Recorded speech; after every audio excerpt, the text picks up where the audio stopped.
Everett Blackwood slammed the eviction papers down on the table so hard the lamp jumped. "You have until sundown Friday," he said. "Every last one of you."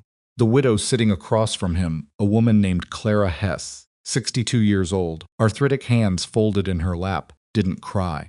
She just looked at him with the kind of exhaustion that lives behind the eyes of someone who has already lost too much to bother with tears. "My husband built that house," she said. 31 years. "And now it sits on my land," Everett said. "That's the law." He picked up his hat, walked out, and didn't look back once. That was Everett Blackwood. That was the man Red Hollow. Montana knew the man who could take the roof from over a widow's head and sleep soundly afterward. The man whose name people lowered their voices around, not out of respect, but out of something closer to dread. And yet, that same man would spend the next 8 months doing something no one in that town could have predicted. Something that would cost him more than any business deal he'd ever made. Something that would begin not with a decision, not with a plan, but with a little girl walking away from him in the middle of a dusty street and reaching for the hand of the one woman in Red Hollow that Everett had spent years pretending didn't exist. Before we get into what happened, if this kind of story moves you the kind where broken people find each other in the most unexpected places, please take a moment right now to subscribe to this channel. Hit that like button and drop a comment telling me what city or country you're watching from. I want to see how far this story travels. Now let's get into it. Red Hollow in the summer of 1883 was not a gentle place. The heat came early and stayed mean. The kind of heat that cracked wagon wheels and turned creek beds into pale, cracked tongues of earth. By July, the dust was so fine, it got into everything: your food, your lungs, the spaces between your back teeth. People moved slower than they meant to, spoke shorter than they wanted to, and tempers ran just beneath the surface of every transaction, every handshake, every conversation held in the narrow shade beside the general store. Everett Blackwood did not move slowly. He rode through town at the same pace every morning, straight-backed, eyes forward, hat pulled low against the glare.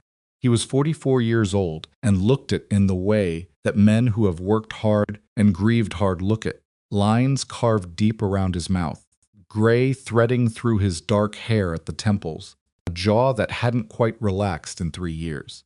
People on the boardwalk stepped aside when they heard his horse, not because he asked them to, just because something about the man communicated without words that he was not in the habit of going around obstacles. He had built his ranch, the Blackwood Spread, 12,000 acres running east from the base of the Bitterroot foothills, from nothing. His father had left him 40 acres and a debt. Everett had turned that into an empire through a combination of intelligence, stubbornness, and a willingness to make the kinds of decisions that kept decent men awake at night. He bought out neighbors when their crops failed. He renegotiated contracts in his favor when the other party had no leverage left to fight with. He was not violent. He didn't need to be. He simply understood that the world operated on pressure, and he was very good at applying it. Town respected him the way people respect weather. You don't argue with a drought. You don't reason with a man like Everett Blackwood. You just try to stay out of his way and hope he doesn't notice you. What the town did not know, what Everett worked very hard to ensure no one knew, was what his house sounded like at night. Silent.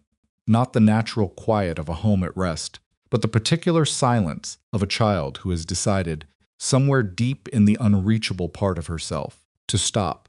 His daughter Nora was 7 years old. She had stopped speaking 14 months after her mother died, not all at once, but gradually, the way a fire goes out when there's nothing left to burn. First, the songs she used to hum while she played. Then the questions she used to ask constantly, the endless stream of why and what and how that had driven Everett half-mad and which he would have given anything, absolutely anything, to hear again. Then the short sentences, then the single words. Until one morning he came downstairs, and Nora was sitting at the kitchen table staring at her oatmeal, and when he said good morning she just looked at him. and he understood that she was gone somewhere he couldn't follow. 3 years had passed. Since then, he had brought in 2 doctors from Billings and 1 from as far as Chicago. He had paid for examinations that lasted days, for treatments he didn't understand and didn't fully believe in, tonics and therapies, and one woman who called herself a nerve specialist and charged him more than he'd paid for his first 100 head of cattle. Nothing worked. Nora remained in her silence, the way a stone remains in a riverbed, present visible, entirely unreachable by the current moving around her. His housekeeper, an older woman named Mrs. Pratt, managed the practical matters of Nora's days with competent efficiency. The child ate, slept, dressed, walked in the garden, drew pictures in a notebook she carried everywhere. She was not unhappy exactly. She was somewhere else. Everett didn't know how to reach her. He was a man who solved problems with leverage and persistence, and this problem had neither pressure point nor solution. So he did what he always did when he didn't know what to do. He worked harder, rode further, and spent longer hours staring at ledgers that didn't need his attention. He brought Nora into town with him on Tuesdays and Thursdays, not because she wanted to go, and not because he particularly wanted the company of a silent child in a saddle beside him, but because Mrs. Pratt had told him, firmly and without apology, that the girl needed to be around people. Even if she doesn't talk to them, Mrs. Pratt said, in the tone she used when she was not asking. She needs to see that the world is still moving. So they rode together on Tuesdays and Thursdays, Everett and Nora, through the morning heat into town, and Nora would sit beside him on the buckboard while he conducted his business. And occasionally she would watch people passing on the street with those dark, serious eyes of hers, and Everett would watch her watching them. And they would ride home without having exchanged a single word. It was on a Thursday in mid-July that it happened. They had come in to settle an account with the grain merchant on Miller Street, and Everett had left Nora on the buckboard with a canteen of water and specific instructions not to move while he went inside. He was in there perhaps 12 minutes. He came back out to find the buckboard empty. His heart did something it had not done in a long time. It lurched. He stood on the boardwalk and scanned the street, and for those first few seconds before he spotted her, something cracked open in his chest that he didn't have a name for. Something close to terror. Not the manageable fear of losing a business deal or a legal battle. The other kind. The kind that lives in the body and not the mind. He saw her 30 yards down the street. She was standing in the middle of the dirt road, which was dangerous enough. Wagons moved through here without much caution, but what stopped him cold was what she was moving toward. Eliza Marlowe sat on an upturned crate beside the entrance to the general store, a basket of mending on one side of her and a half-finished quilt spread across her knees. She was there most Thursdays. Everett knew, though he had never looked at her directly enough to know for certain. She was simply part of the scenery he moved through, without registering a woman in a faded dress, doing work that barely sustained her, existing on the margins of a town that had decided she wasn't worth much notice. 41 years old. Her husband had died 2 winters back, taken by a fever that swept through the farming settlements east of town. The farm had gone with him not to family, not to debts, but to a combination of both. She had moved into a 2-room house at the edge of the East Quarter, and set herself up doing what she knew, sewing, mending, quilting. She charged less than she should have, because she had learned quickly that the women who needed her services most were the ones who could afford the least. This was not a business decision. It was just the way she was made. The town's wealthier citizens, Everett's set, the ones who controlled things, regarded her with the particular brand of comfortable pity that costs nothing and does nothing. She was spoken of as tragic. She was not spoken to very often, and now Nora was walking toward her. Everett stood on the boardwalk and watched his daughter move through the dust of Miller Street with a certainty he had not seen in her since before her mother died. Not running, not hesitant, just walking the way you walk toward something you already know is safe. He should have called her name. He should have stepped off the boardwalk and collected her before she reached the woman and before anyone noticed. That would have been the practical thing, the controlled thing, the thing Everett Blackwood would normally do without a second thought. He didn't move. He told himself later that he was simply surprised. That was probably part of it. But there was something else, some instinct he didn't have the language for, a recognition that something was happening here that he was not supposed to interrupt. Eliza saw the child coming and went very still. She was experienced enough with the silences of the grieving she had lived inside her own. Long enough to understand that sudden movements and loud welcomes were not what this moment called for. She didn't put down her quilt. She didn't open her arms or smile or say anything at all. She just sat there, steady and unhurried, and let the child approach. Nora stopped a few feet away. She looked at the quilt.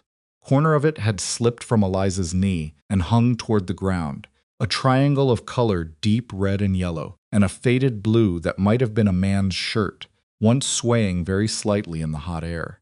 Eliza watched the child's face. Nora reached out and touched the blue fabric. Her fingers were small and careful. The way children handle things they understand are important without being told why. "That piece belonged to my husband," Eliza said. She didn't make it an announcement. She said it the way you say something to yourself when a memory surfaces, quiet, matter of fact. His Sunday shirt. The collar wore out years before the rest of it did. Nora didn't look up from the fabric, but her fingers moved across it slowly, like she was reading something. "Keep thinking I should take it out," Eliza said. "Use something brighter. But every time I go to do it, I can't." Nora finally looked up at her. 3 years. 3 years Everett had been paying people to reach his daughter, and none of them had gotten to the place that Eliza Marlowe reached in approximately 45 seconds by saying almost nothing. The child's eyes were wet, not crying yet, just full, the way a glass gets before it tips. Eliza didn't reach for her, didn't make the mistake of rushing.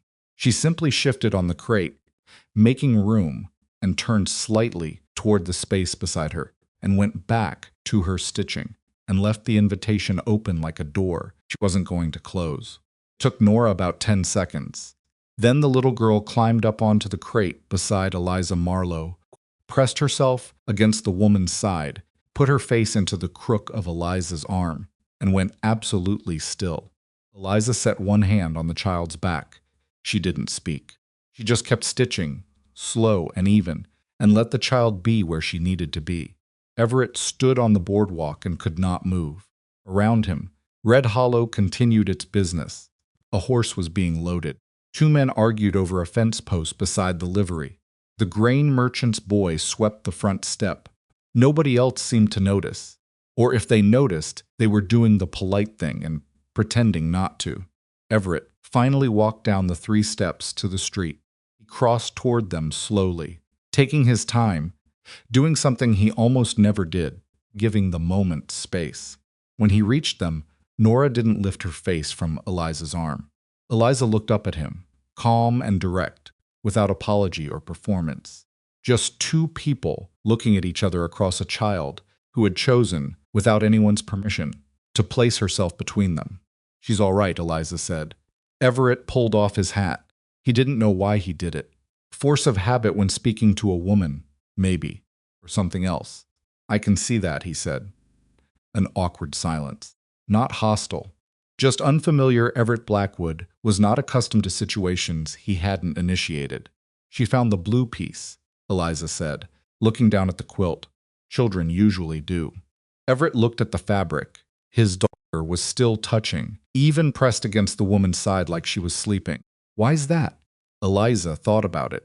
"Because it looks like it doesn't quite belong with the rest, and children understand that, feeling better than most." Everett stood there in the July heat with his hat in his hand, and the sound of the street moving around him, and his daughter breathing slow and steady against a stranger's side.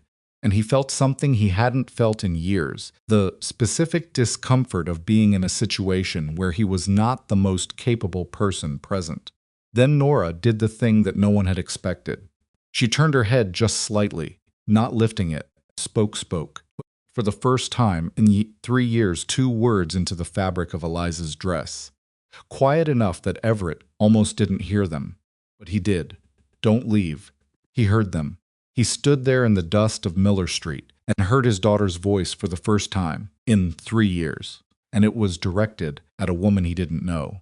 And the words were a request he had no power to answer. And for a moment, just a moment, there in the heat and the noise and the ordinary chaos of a Thursday, in Red Hollow, Everett Blackwood's face did something it had not done in a very long time. Crumpled. Not completely. He caught it. A lifetime of control doesn't dissolve in a moment, even a moment like this. But Eliza saw it. She was looking right at him when it happened, and she saw it. And she said nothing, just held the child and watched the man, and let him have whatever this was, without turning it into something that required a response. Put his hat back on, cleared his throat. I appreciate your time, he said, because it was the only thing he could think of that sounded like something he would normally say. Eliza almost smiled. She can stay as long as she likes. Everett looked at his daughter. Nora had not moved. If anything, she had settled deeper into Eliza's side, the way an animal settles when it's finally somewhere warm enough. He stood there another minute, 2. Then he sat down on the step of the general store, 10 feet away, and waited. The sun moved. People came and went. The grain merchant's boy gave up sweeping and went inside. Dog with 3 working legs made its way across the street with tremendous dignity. Eliza stitched. Nora held the blue fabric and breathed. Everett sat with his hat on his knee and stared at the middle distance and thought about things he hadn't let himself think about in 3 years.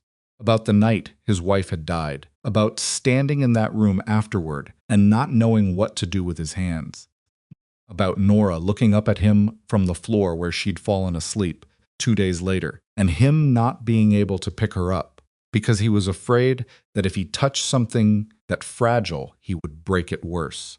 About all the ways he had told himself that providing material comfort was the same as being present, about the expression on Clara Hess's face when he put the eviction papers on her table. That thought arrived unexpectedly and hit harder than it should have. Pushed it aside. That was business.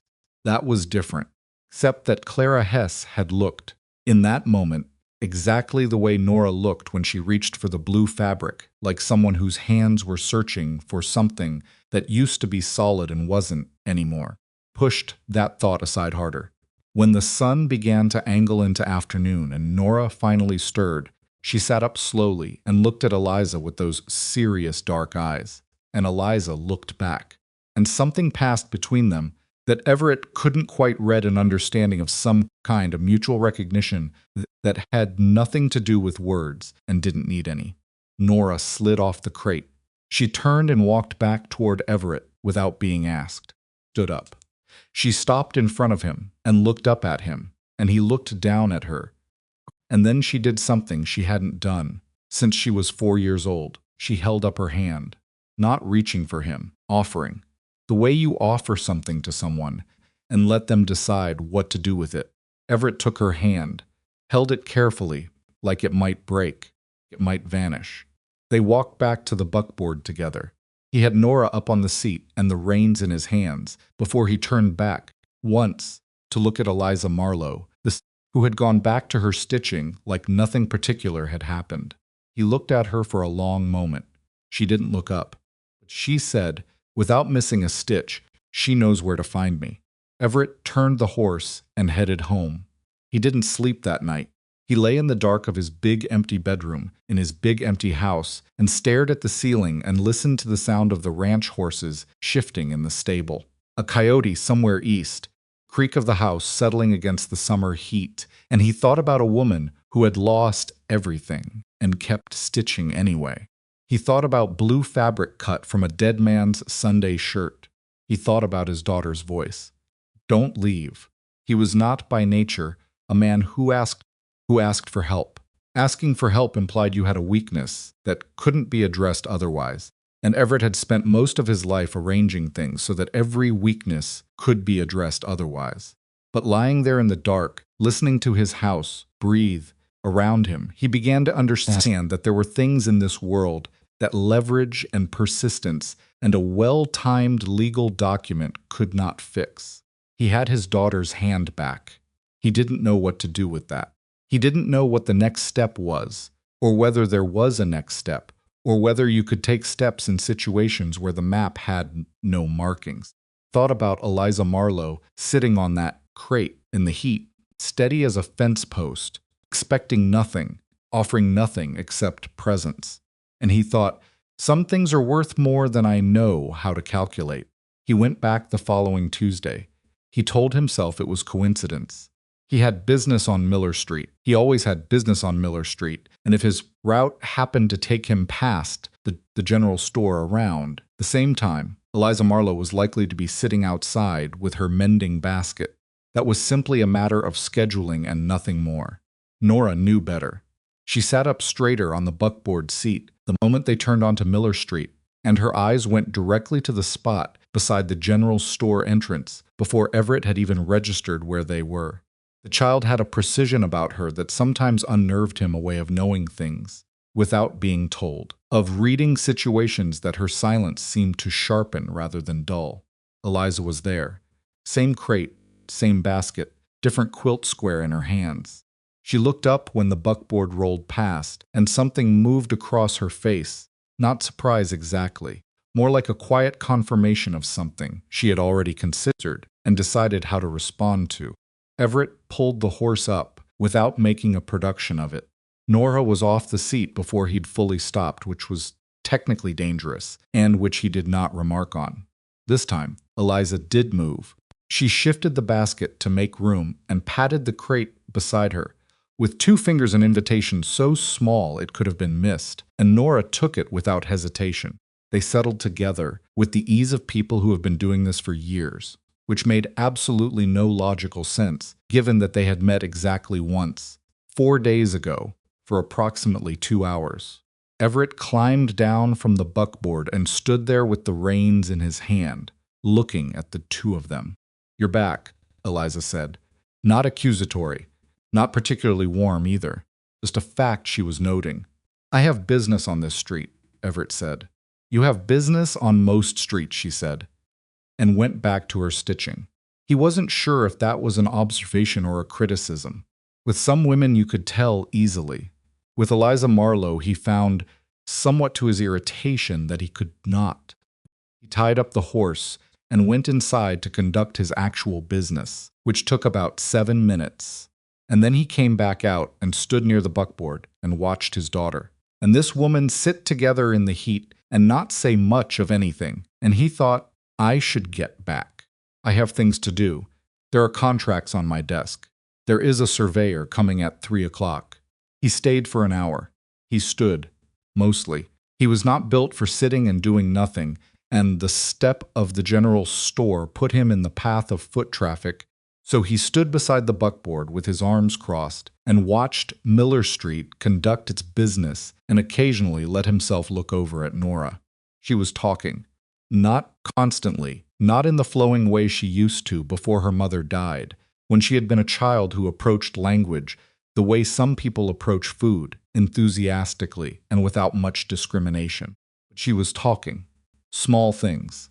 A question about what color thread Eliza was using. An observation about a dog that had stationed itself near the butcher's entrance across the street. One sentence that Everett couldn't quite hear from where he was standing, which made Eliza Marlowe tip her head back and laugh. A real laugh, short and genuine, and startled out of her, and the sound of it hit Everett somewhere under his sternum, like a hand pressing a bruise he'd forgotten he had. He had not heard his daughter make someone laugh in 3 years. He looked away, studied the middle distance, breathed carefully through his nose. When they finally left that afternoon, Nora climbed back up onto the buckboard and sat beside him with her hands in her lap, and after about a quarter mile, she said out loud, into the air between them, in the slightly hoarse voice of someone relearning how their own instrument works, she puts pieces of people's things in the quilts. Everett kept his eyes on the road. I noticed. She said every piece remembers something, even if the person who wore it forgot. He didn't answer right away. The horse's hooves on the dry road, creak of the harness. That's an interesting way to think about it, he finally said. Nora considered this. I want to give her something of Mama's. For a piece. The road swam slightly. Everett blinked it clear. We can think about that, he said. It was not a yes. But it wasn't a no. And Nora, who understood him better than he gave her credit for, seemed to hear the difference. She nodded once, slowly, and looked back at the road, and they rode the rest of the way home in a silence that felt, for the first time in a very long time, like something other than absence. The following Thursday, Everett made a decision he had not made. In a long time he made it without calculating the outcome first. Stopped at the house on the east quarter. He had asked around enough to know where it was. He told himself this was not strange behavior, that he regularly gathered information about people and properties in the territory, which was true, and also not quite the point. Pulled up in front of a small house that had once been painted white and was now the color of an old envelope. The garden was better kept than the house. Someone had put real work into it. Rows of vegetables running straight and a bed of something flowering near the front step that had no practical purpose whatsoever and was therefore clearly a matter of personal decision. He knocked. There was a pause long enough that he considered leaving. Then footsteps, and the door opened, and Eliza Marlowe looked at him with an expression he couldn't categorize, somewhere between wary and resigned. The face of a woman who has learned that unexpected visitors usually want something. Mr. Blackwood. Mrs. Marlowe. He took off his hat because he'd done it last time, and he wasn't going to start a pattern of inconsistency. I wanted to speak with you. If you have a moment. She studied him for a beat, the way you study a contract before you sign it. Then she pushed the door open wider and stepped back. He went in. The house was small and clean, with the particular tidiness of someone who doesn't have much, but takes meticulous care of what they do have. There was a table with 2 chairs and a good lamp, and a shelf of thread spools arranged by color with a neatness that seemed almost excessive, until he noticed that the colors ran in an order that made a kind of sense, not alphabetical, not rainbow, but something more intuitive, like the order made from spending a lot of time with your hands in the materials and knowing what goes near what. A half-finished quilt was spread over the back of the single upholstered chair. She did not offer him the upholstered chair. She sat at the table and gestured at the other one, and he sat down. And for a moment, he had the disorienting experience of sitting in a stranger's house, which he almost never did, and not quite knowing how to begin, which he almost never experienced. I wanted to thank you, he started, for what you've done for Nora. I haven't done anything for her, Eliza said. She comes and sits with me. That's her doing, not mine. She's talking, he said. Eliza folded her hands on the table. Her hands were not the hands of a woman who had ever been idle. They were marked with needle scars, with small cuts healed wrong, with the roughness of work that never really stops. I noticed, she said. She wasn't. For 3 years she wasn't. He stopped, tried to figure out how to say the next part, without it sounding like what it was, which was a man admitting he'd been insufficient. I tried a number of things.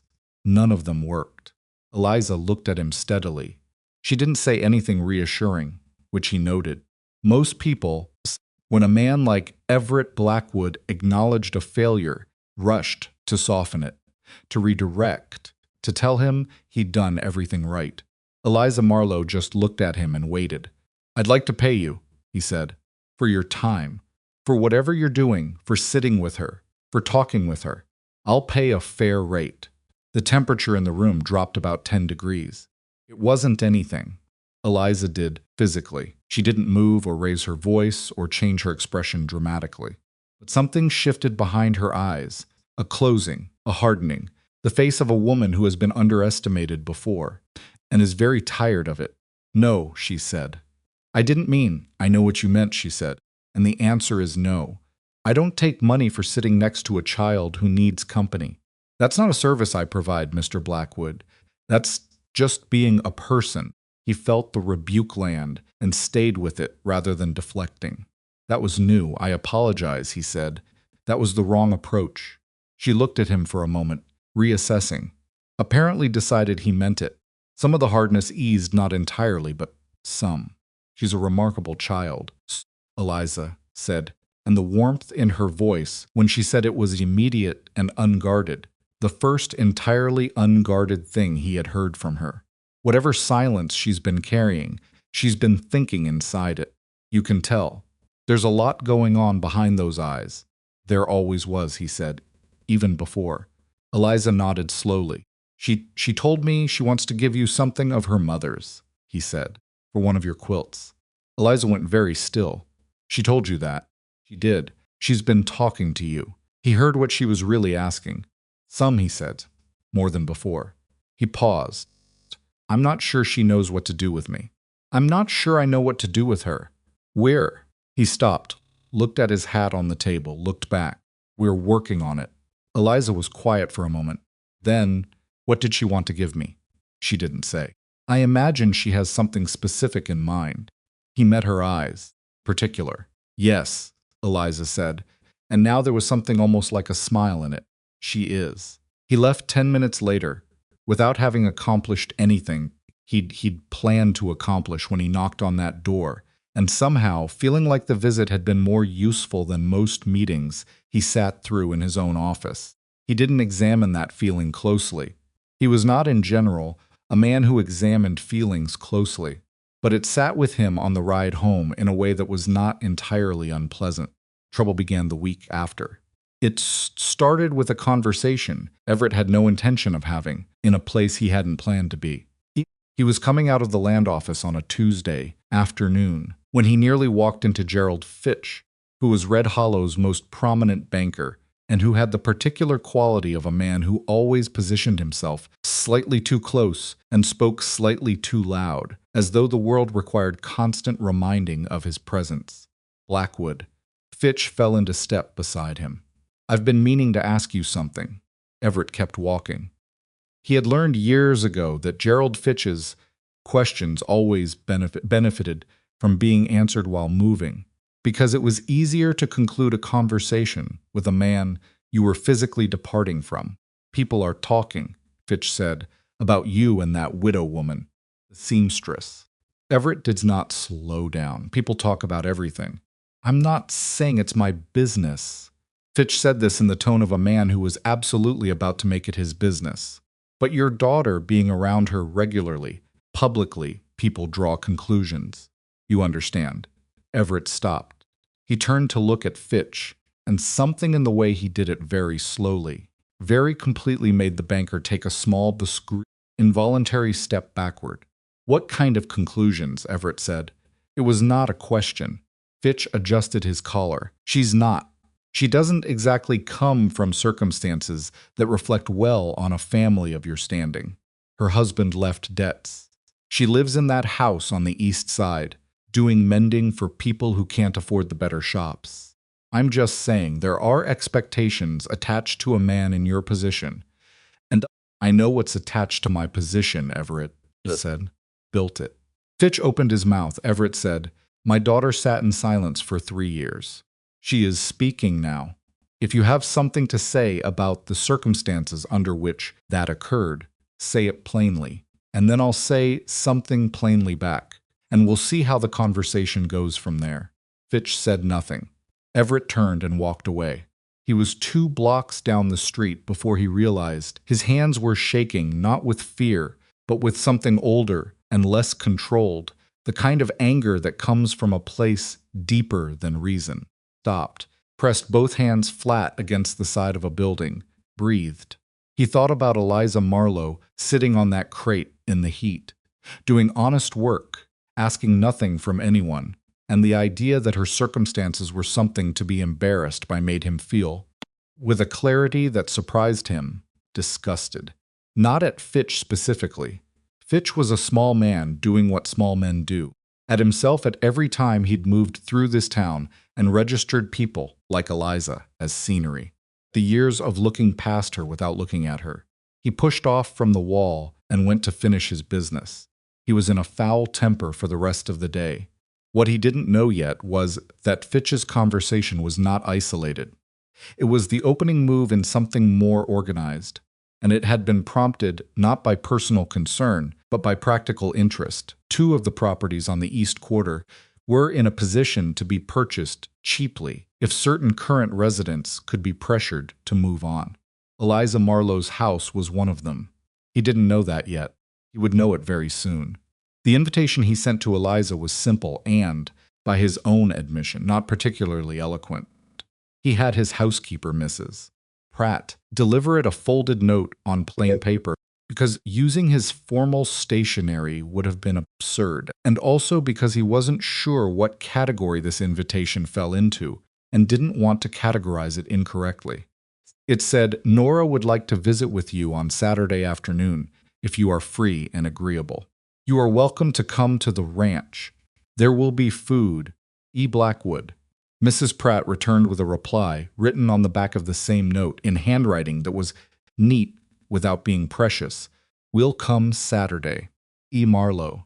He read that for longer than it warranted. The "we" struck him, specifically. He wasn't sure who the "we" referred to, whether it was the royal plural of a woman who lived alone and included herself and her work, or whether there was someone else. He didn't ask. Saturday arrived with clouds building in the west and the particular thick quality of air that comes before an afternoon storm in Montana. Everett had the cook prepare a proper meal, and then second-guessed himself and told her to scale it back, and then second-guessed that and told her to return to the original plan, and Mrs. Pratt, who had witnessed all three instructions, said nothing, but moved through the kitchen with the serene efficiency of a woman accustomed to managing around the illogic of her employer. Eliza arrived with a canvas bag over one arm on foot, which meant she had walked 2 miles in the building heat, which meant she had declined to hire the livery, and also that she was either too proud or too short on funds to do otherwise. And Everett had the particular discomfort of watching her come up the road, and understanding that the correct thing to do was not to comment on it. He met her at the gate. She looked at the house, the way people look at things that are larger than they expected, a brief, controlled assessment, and then she looked at him.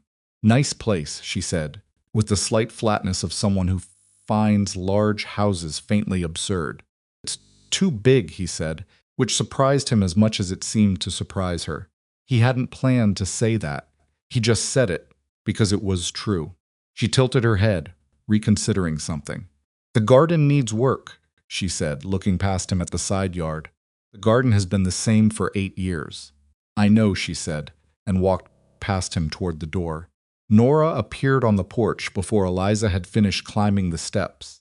She had been since inside, and Everett had been quite sure she was upstairs, and had no idea Eliza was arriving yet. But there she was, as though she had felt the approach of her through the walls. 2 of them stood on the porch steps, and Nora showed Eliza something she had in her hands. Everett couldn't see what it was from where he stood. He gave them a minute, then walked up. It was a piece of cloth, dark green, slightly faded, with a texture he recognized immediately because he had bought the wool himself, years ago, from a merchant in Butte who had just received it from back east. His wife's winter shawl. He stood very still. Nora was explaining something to Eliza in a low voice, describing, by the look of it, a specific occasion, her hands moving to demonstrate something about the way the shawl was worn. Eliza was listening with her entire attention, that focused stillness she had, not just waiting for the child to finish, but actually tracking every word. Then Nora held the piece of cloth out. Eliza took it carefully. She held it for a moment, feeling the weight and texture of it, and then she looked up at Nora and said, with a directness that would have been too much from most adults, and was exactly right from her, she would be glad to be in something that lasts. Nora's chin did something complicated. Then she nodded once, with the decisiveness of someone who has made a final decision, and the moment was over, moved through, and passed the way real moments are, not lingered in but lived and then set down. Lunch was awkward in the beginning, the way meals are when people haven't established the grammar of being together. Mrs. Pratt served, and then removed herself with practiced invisibility.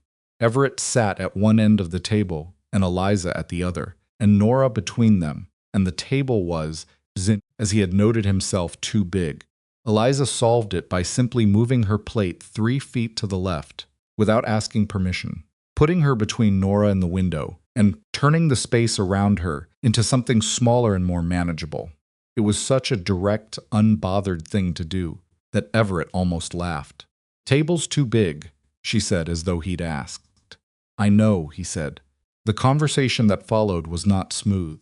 There were stretches of quiet, sentences that started and didn't quite land. One moment where Everett said something about property values on the East Quarter that he regretted immediately, and that landed badly enough that Eliza set down her fork and looked at him for a moment before picking it up again. He didn't explain himself. There wasn't an explanation that wouldn't make it worse. But Nora talked through most of it, which covered a significant amount of the available awkward space. She talked about the horses and about a book Mrs. Pratt had been reading to her in the evenings, and about a thing she had noticed about the way spiders built different kinds of webs in different parts of the ranch, and what she thought the logic behind that was. Eliza listened and responded and asked questions that pushed the conversation forward, and Everett watched the two of them and felt simultaneously grateful and entirely peripheral and oddly, unexpectedly, at ease. It was the most comfortable he had been at that table in 3 years. After lunch, Eliza asked if she could look at the garden, and Everett said she could, and she walked through it with her hands behind her, back in the manner of someone conducting an ansection, but occasionally crouching to examine something at ground level. Nora trailed her. Everett stood on the edge and watched. "You've got tomatoes trying to take over everything," Eliza said, "and the bean rows are planted too close. You'll lose half the yield. I'll tell the man who does the garden. Tell him sooner rather than later." He crossed his arms. "You know gardening."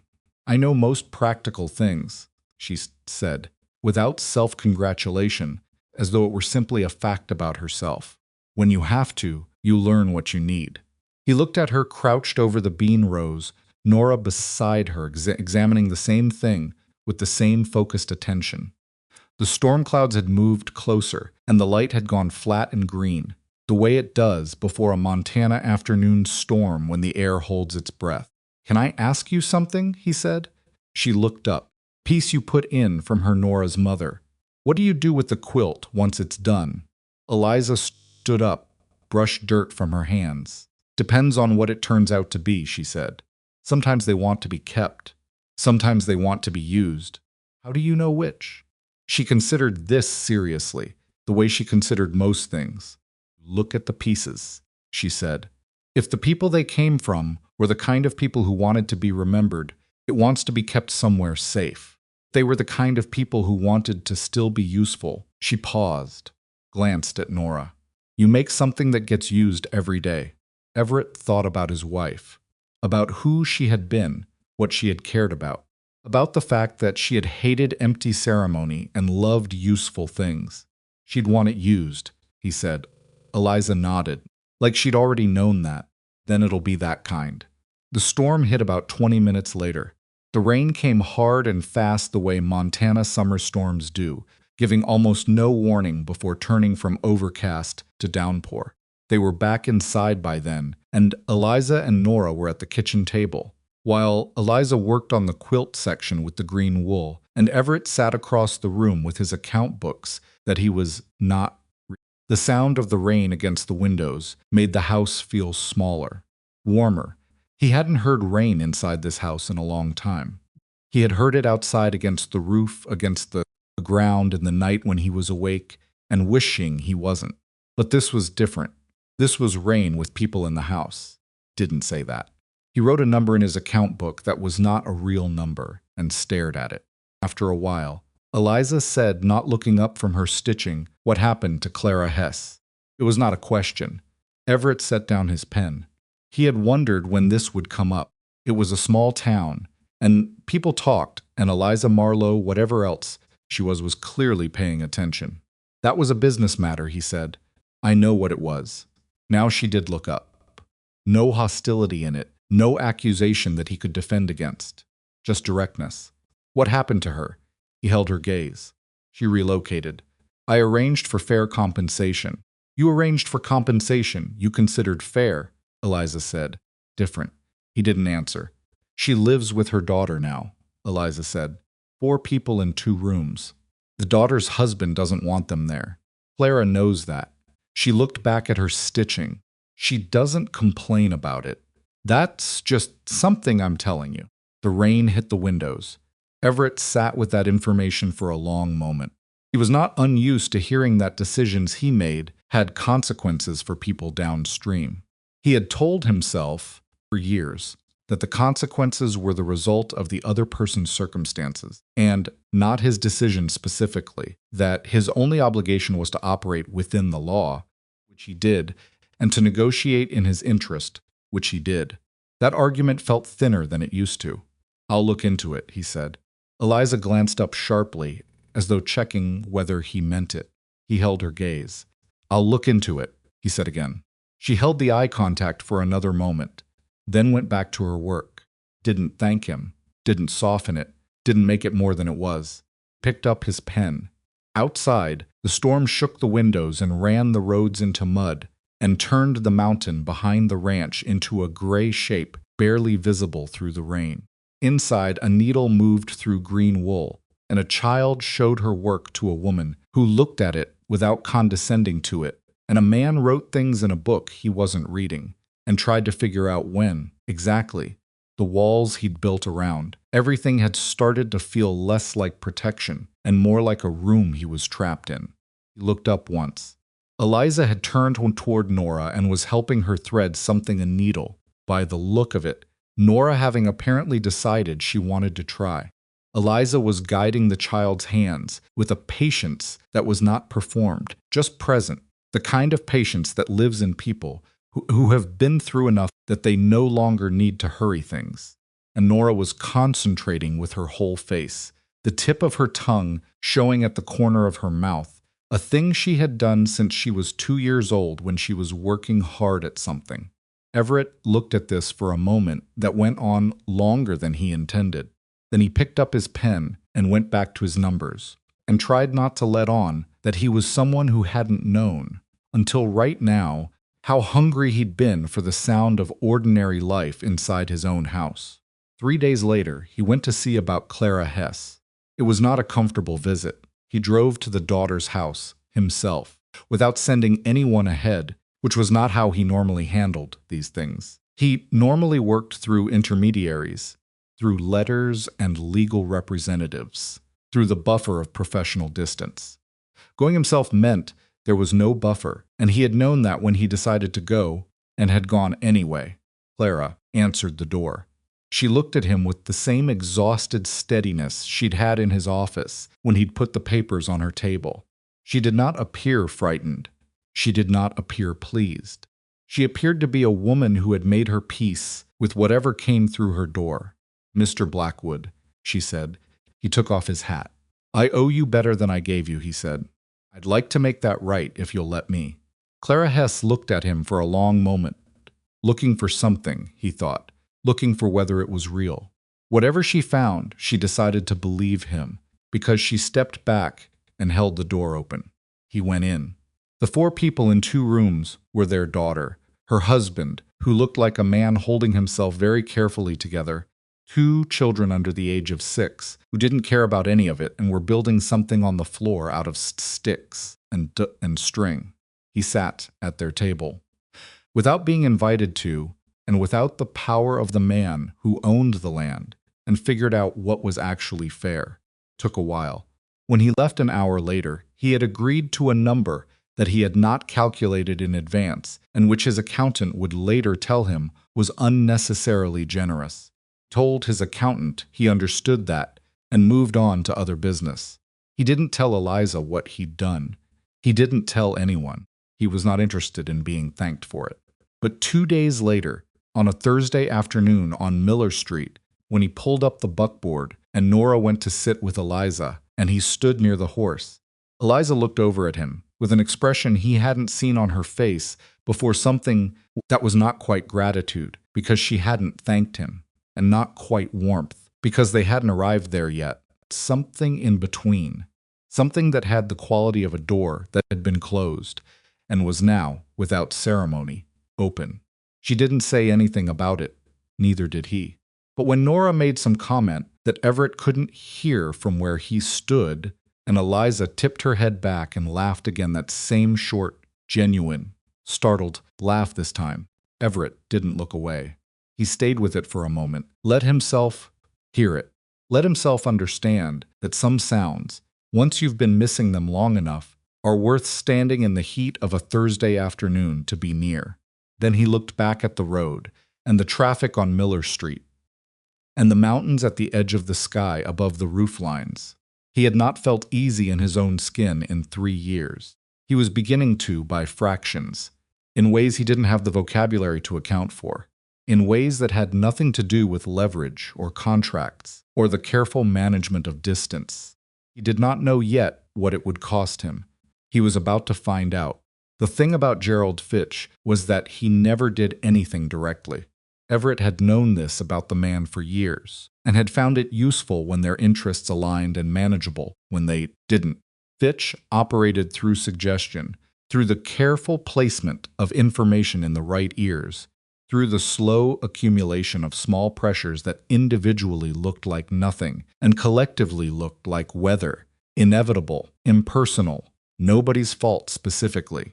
The notice that appeared on Eliza Marlowe's door on a Wednesday morning in late August was on its face a routine municipal matter, question of structural assessment.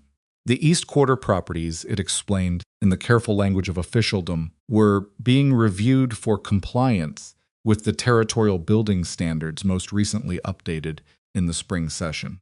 A representative would be conducting inspections within the fortnight. Residents were advised to ensure their properties were accessible and that any necessary documentation regarding ownership and maintenance records be made available. Eliza read it twice. Then she folded it and put it in her apron pocket and went back inside and finished the hem she had been working on, because the hem was due by Thursday and the notice was not going anywhere. She knew what it was. She had been watching how towns worked for long enough to recognize the mechanism, even when it wore bureaucratic clothing. Someone's wanted her gone. Someone had decided that the most cost-effective way to manage that was to make staying more expensive and more complicated than leaving. What she didn't know yet was how far it went. She found out Thursday on Miller Street when Mabel Corso, who ran the alterations at the back of the dress shop on 2nd and who had been quietly sending mending work Eliza's way for 2 years, came out of the shop with an expression that was apologetic in the way of someone who has already decided and doesn't want to have the conversation about it. "I'm sorry," Mabel said before she'd even reached her. "Can't. We're redirecting the work for now." Eliza set down her basket. "Who told you to?" Mabel looked at the boardwalk. "It wasn't. It's a business decision, Eliza. I have to think about the shop." "Who told you to?" Eliza said again, not louder, just more certain. Mabel pressed her lips together, said nothing. "Fitch," Eliza said. The silence confirmed it. Mabel went back inside. Eliza sat on her crate and looked at the street and did the arithmetic she'd been avoiding the Corso. Work was 1/3 of her reliable monthly income. The structural inspection, if it found what she suspected it would be instructed to find, would generate costs she could not cover without drawing on what was left of her reserves, which were not substantial. 2 or 3 more business decisions in the right places, and she would not be able to stay. That was the calculation. It had been made by someone who understood finances and didn't particularly care about the human variable attached to them.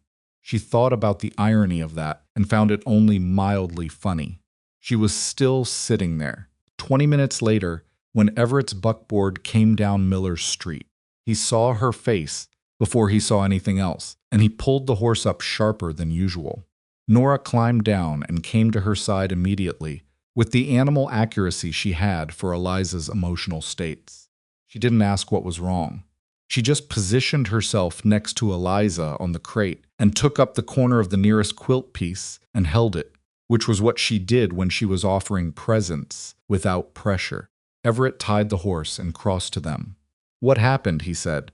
Eliza handed him the notice from her pocket. He read it and she watched his face move through several things in about 4 seconds recognition, and then something colder. When did this come? He said. Yesterday morning. He folded it. And the work? She hadn't told him about the work yet. He'd gotten there from inference alone. That was the thing about Everett Blackwood. Whatever you might say, Sigty, about the man. He was not slow. Mabel Corso this morning, she said. I'd guess she's not the only one who'll be reconsidering. He stood there with the notice in his hand, and his jaw set in a way she was beginning to recognize the particular arrangement of his face when he was deciding something. Don't, she said. He looked at her. Whatever you're about to do, she said. Don't do it as though it's your problem to solve. Partly my problem, he said, with a flatness that was not self-pity and not an apology, just an accounting. Fitch wouldn't be moving on you if you weren't connected to me. Maybe, she said, but I've been dealing with men who want me to go somewhere else since my husband died. This is not new. This is organized. I know what it is. She looked at him steadily. I'm asking you not to ride in on my behalf like I'm something that needs rescuing. I'm telling you what's happening. That's different. He was quiet for a moment. The street moved around them. Then what do you want to do? She appreciated that. Specific construction of it. Not what should be done, not what he was going to do, but what she wanted to do. She hadn't expected him to arrive there that quickly. I want to know what he's actually after, she said. Not just me. I'm not worth this level of organization on my own. Everett's expression shifted in a way she couldn't entirely read. No, he said slowly. You're not. So what is he after? He didn't answer immediately. He looked at the folded notice in his hand, and something moved across his face, a recognition, and behind it something that looked like guilt. And she filed that away without remarking on it, because the guilt was clearly connected to something she didn't have the full picture of yet. Let me look into it, he said. Look into it, she said, and then tell me what you find. Not summarize it, not manage it. Tell me. He held her gaze for a moment. All right, he said. What he found over the next 4 days was worse than Eliza had imagined, and consistent with the worst version of what she'd suspected. Fitch had quietly assembled an interest himself and 2 other investors, one from Billings and one whose name appeared in the paperwork at one remove and turned out, after some careful work by Everett's lawyer, to be a cousin of the territorial building assessor in the East Quarter property. 7 addresses. Eliza's house was one of them. 2 others were occupied by families who had taken in railroad workers during a rough winter 2 years back, and who Fitch had apparently identified as both financially marginal and politically unconnected. The plan, as far as the lawyer could determine from the paper trail, was to use the assessment process to identify structural deficiencies, real or manufactured, and leverage those into either rapid sale at below market prices or straightforward removal. It was not illegal, exactly. That was the sophistication of it. Every step had a legitimate face. Everett sat with this information for the better part of an evening, at the desk in his office, with a lamp and a glass of water he'd poured and hadn't drunk. He sat with it and thought about a lot of things. He thought about Fitch's voice on the street. Outside the land office you're standing, people draw conclusions, and understood it now as the preliminary move it had been, a test to see whether Everett could be recruited or at least neutralized. He thought about the fact that 6 weeks ago he would have called this a private business matter and felt entirely clear about that. He thought about Eliza's hands folding the notice and putting it in her pocket and going back inside to finish a hem that was due Thursday.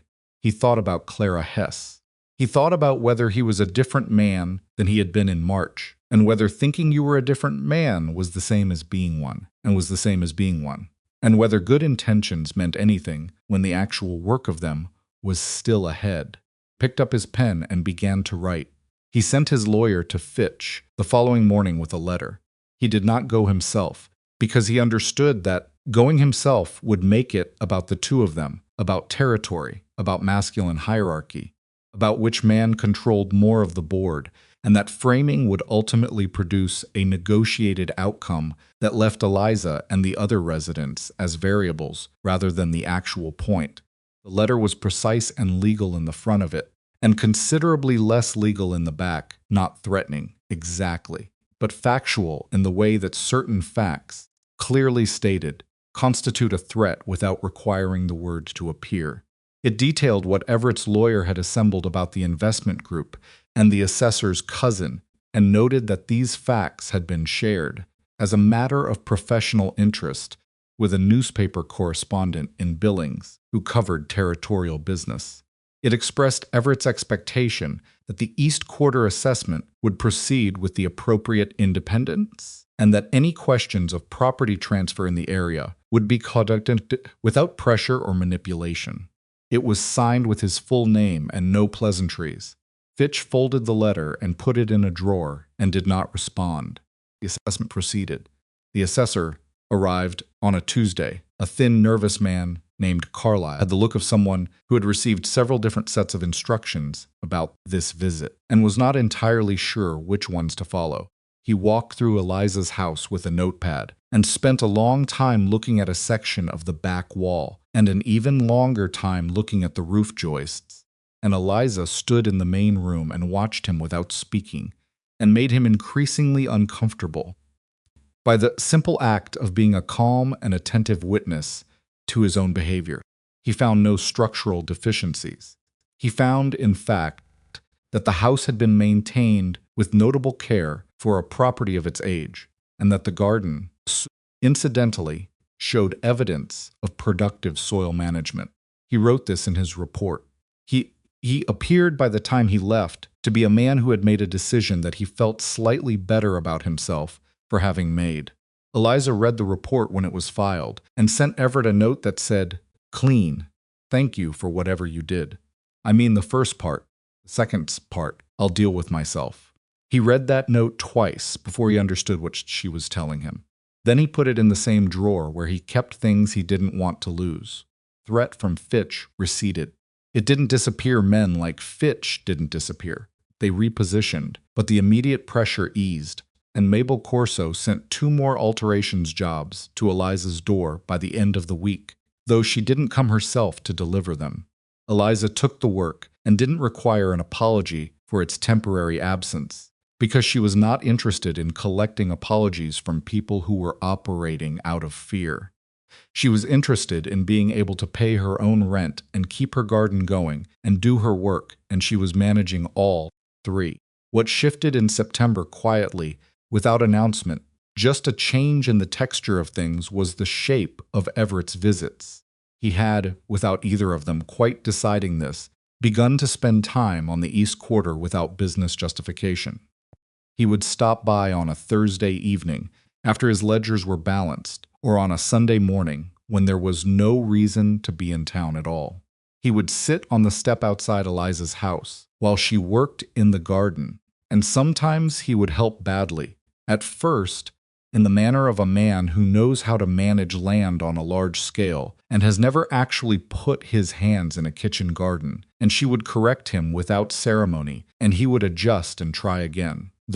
Nora came sometimes, and didn't always. She was developing her own relationship with the situation, distinct from her father's, and she managed it with the independence of a child who had spent 3 years inside her own head and come out of it with a very clear sense of what she needed and what she didn't. One Sunday afternoon in mid-September, Everett was attempting to stake a row of late tomatoes, while Eliza worked along the far edge of the garden, and he had just executed his 4th inadequate stake when she looked over from 30 feet away and said, without looking up from her own work, "You're not pushing them deep enough.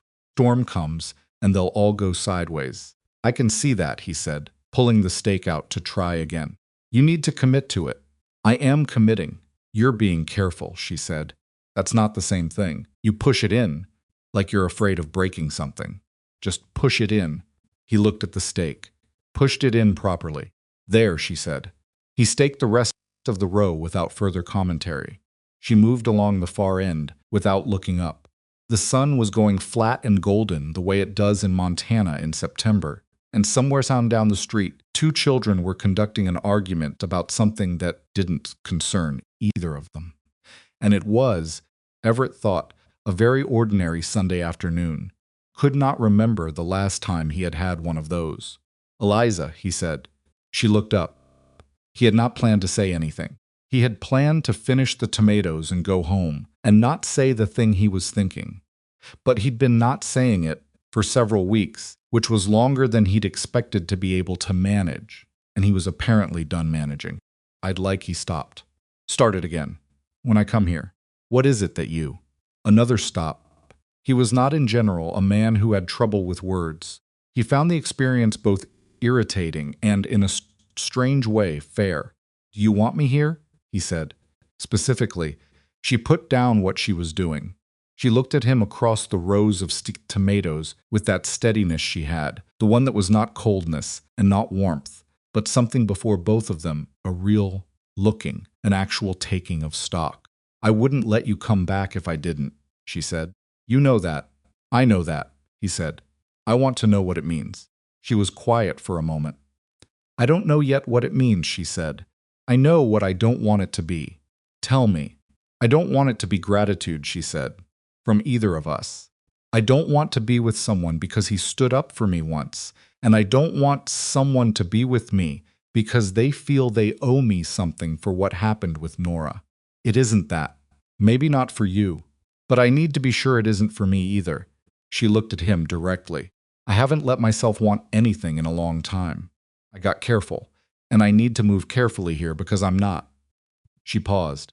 "I'm not someone who heals twice." He stood with that. "Let it mean what it meant. Neither am I," he said. She held his gaze. Then she picked up what she'd been working on and went back to it, and he went back to the tomatoes, and they worked in the same space without talking. And it was different from before, not tense, not resolved, but altered. Something named. The illness came to Red Hollow in October, without warning, the way things come to small frontier towns in the late season quickly, out of the wrong direction, and taking more than you were prepared to give. It started with the railroad workers, camped in the flats south of town, a crew of about 60 men who had been laying track through the summer and were now in the process of closing out the season. 2 men came down with a fever on a Monday. By Friday, there were 9. By the following Wednesday, the camp doctor, a young man from back east who had gone pale and thin with anxiety by the second week, was managing 23 cases and had sent 3 riders in different directions for assistance. Illness spread faster than riders moved.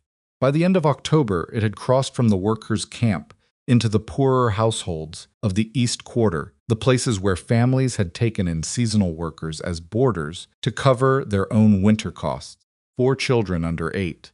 2 elderly men who had no household to come down sick in and were managing alone. A family of 7 in a house on the outer edge of the quarter where the father had gotten it first and then, with the efficiency of a crowded household, given it to everyone else. Town's response was what small-town responses to illness usually were, a combination of genuine compassion from individuals and studied paralysis from institutions. Territorial Medical Service sent a letter explaining that resources were stretched. The town council met and agreed that something should be done and disagreed about who should do it and adjourned without a resolution. The wealthier households on the north side of town shuttered their doors and kept their children home from school and talked about containment, by which they meant keeping it south of Miller Street.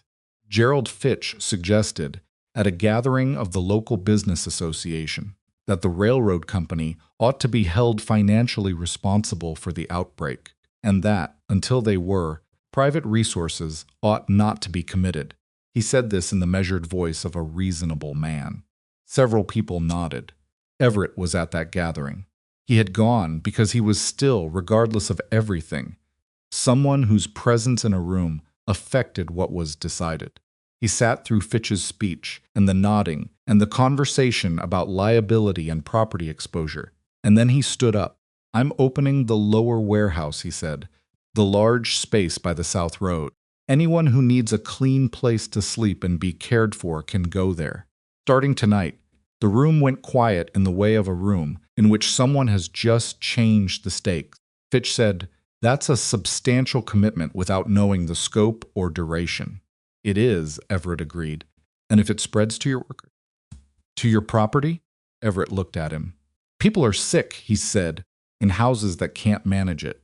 Children are sick." He let that sit. "I'm opening the warehouse. Anyone who wants to help is welcome." He left before Fitch could recalibrate. He went directly to the East Quarter.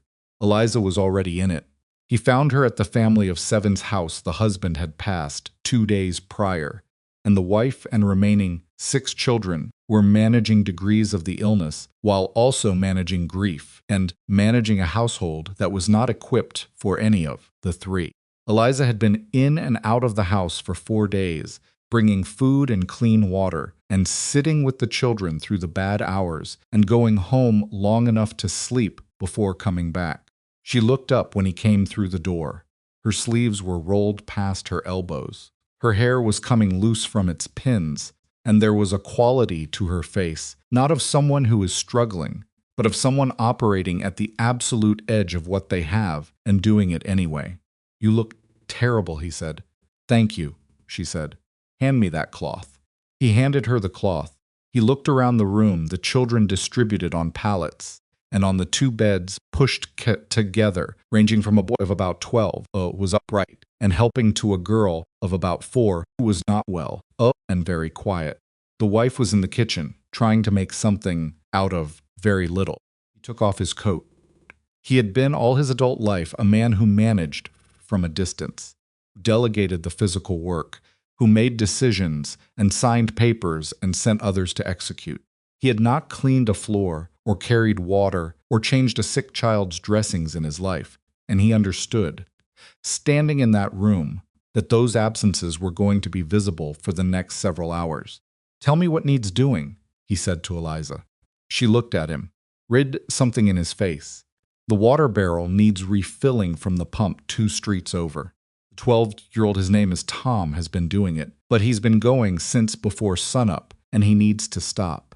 Everett found the barrel, found the pump, filled the barrel and carried it back, which took 3 trips because the barrel was heavy and the 2 streets were longer than they sounded.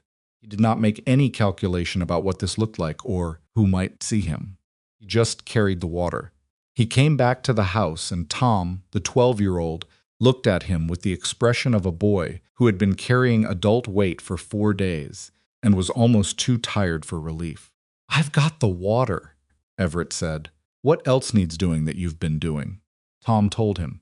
Everett did it. By evening, 3 other people had shown up, 2 women from the East Quarter who had heard about the warehouse and wanted to know where to send people and had arrived in person to get the information directly, and an older man who had been a medic during the war and who moved through the house with a competent efficiency that made everyone feel marginally better by proximity. They worked together in the way that people work, who have been thrown into proximity by necessity rather than preference, some awkwardness, some adjustment, and then the shared absorption of a task that is larger than any of them individually. Eliza coordinated it, not with official authority, not with direction from anyone, just with the natural gravity of a person who has been here longest and knows where things are and is trusted, because she's clearly not managing anything other than what actually needs managing. She and Everett found each other in the back of the house around 10 o'clock, both of them leaning against the wall in the kitchen while the wife slept in the chair. Finally, after 4 days of not quite sleeping, and the older medic sat with the children. "The warehouse," Eliza said. "How many can you fit?" "Comfortably. 40. Stretched more." She thought about it. "There are 3 other households I know of that are close to this point. 2 from the camp that don't have family anywhere nearby. Tell me the addresses," he said. He had a piece of paper. She gave him the addresses from memory, which was not surprising. He wrote them down. "I'll have people there tomorrow, with enough bedding and water and food. That's actually—" "I know," he said. She looked at him sideways. "You don't know," she said. but without sharpness. You know how to order things at scale. That's different from knowing what someone who can barely sit up needs to eat. He considered this seriously. Tell me, she told him. Broth that was actually seasoned, not just hot water with a bone waved over it. Bread that was soft. Blankets that were clean and not the ones you put out for storage. A specific kind of attention to children that was different from attention to adults. He listened to all of it. You're talking about that like it's a different skill than the one you use to run a ranch, she said. It is, he said. No, it isn't. It's the same thing. You pay attention to what the specific situation needs instead of what you already know how to give. He looked at her. That's what I do with the quilts, she said. You don't decide what a piece is going to be before you know what pieces you have. You look at what's there and you figure out what it wants to become. He was quiet for a moment. You think about everything in terms of the quilts. I think about the quilts in terms of everything, she said, which was different, and he understood that it was different. They were quiet for a moment. In the next room, someone coughed. One of the children made a sound in sleep, not distress, just the ordinary sounds of someone deep in rest. James Whitaker, Eliza said. He looked at her. He's in the camp. His wife died having their second child. 2 years before you knew me. He's been working the railroad to pay for a piece of land in Wyoming. She paused. He's one of the sick ones, and he's one of the people you made a bad deal with, a long time ago. His farm before the railroad. Everett went still. I'm not telling you that to hurt you, she said. I'm telling you because he's 2 addresses down that list, and you should know before you walk in. He looked at the list. The second address from the bottom. Bad is he? Everett said. Bad enough, she said.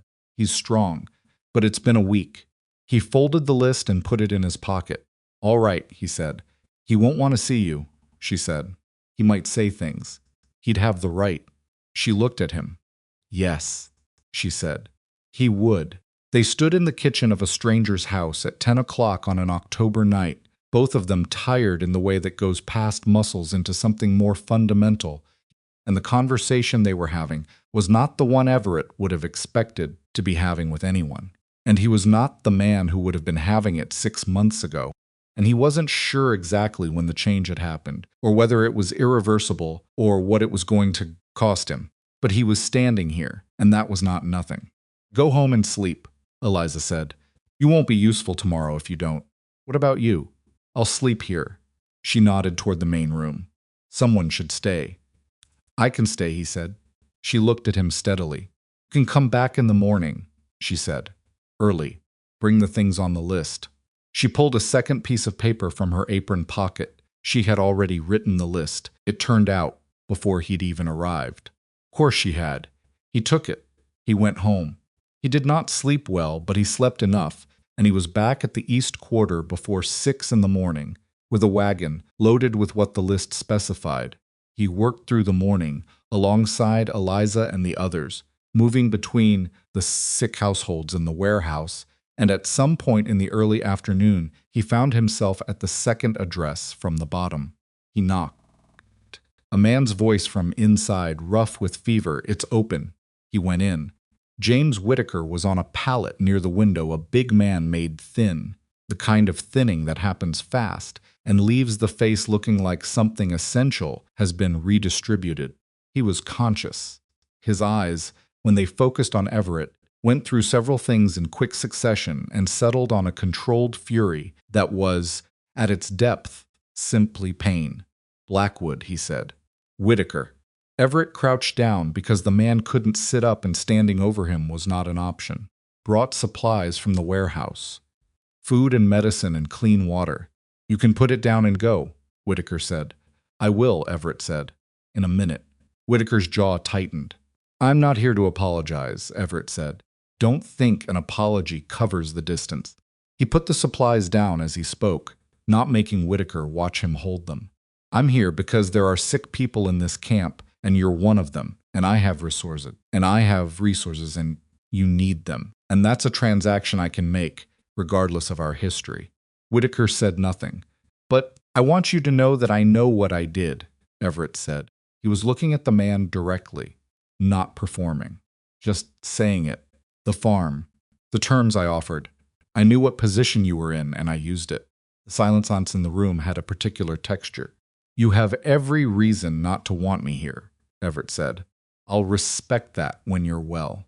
But right now you're sick, and your children need a father, and that's more important than what I deserve or don't deserve from you.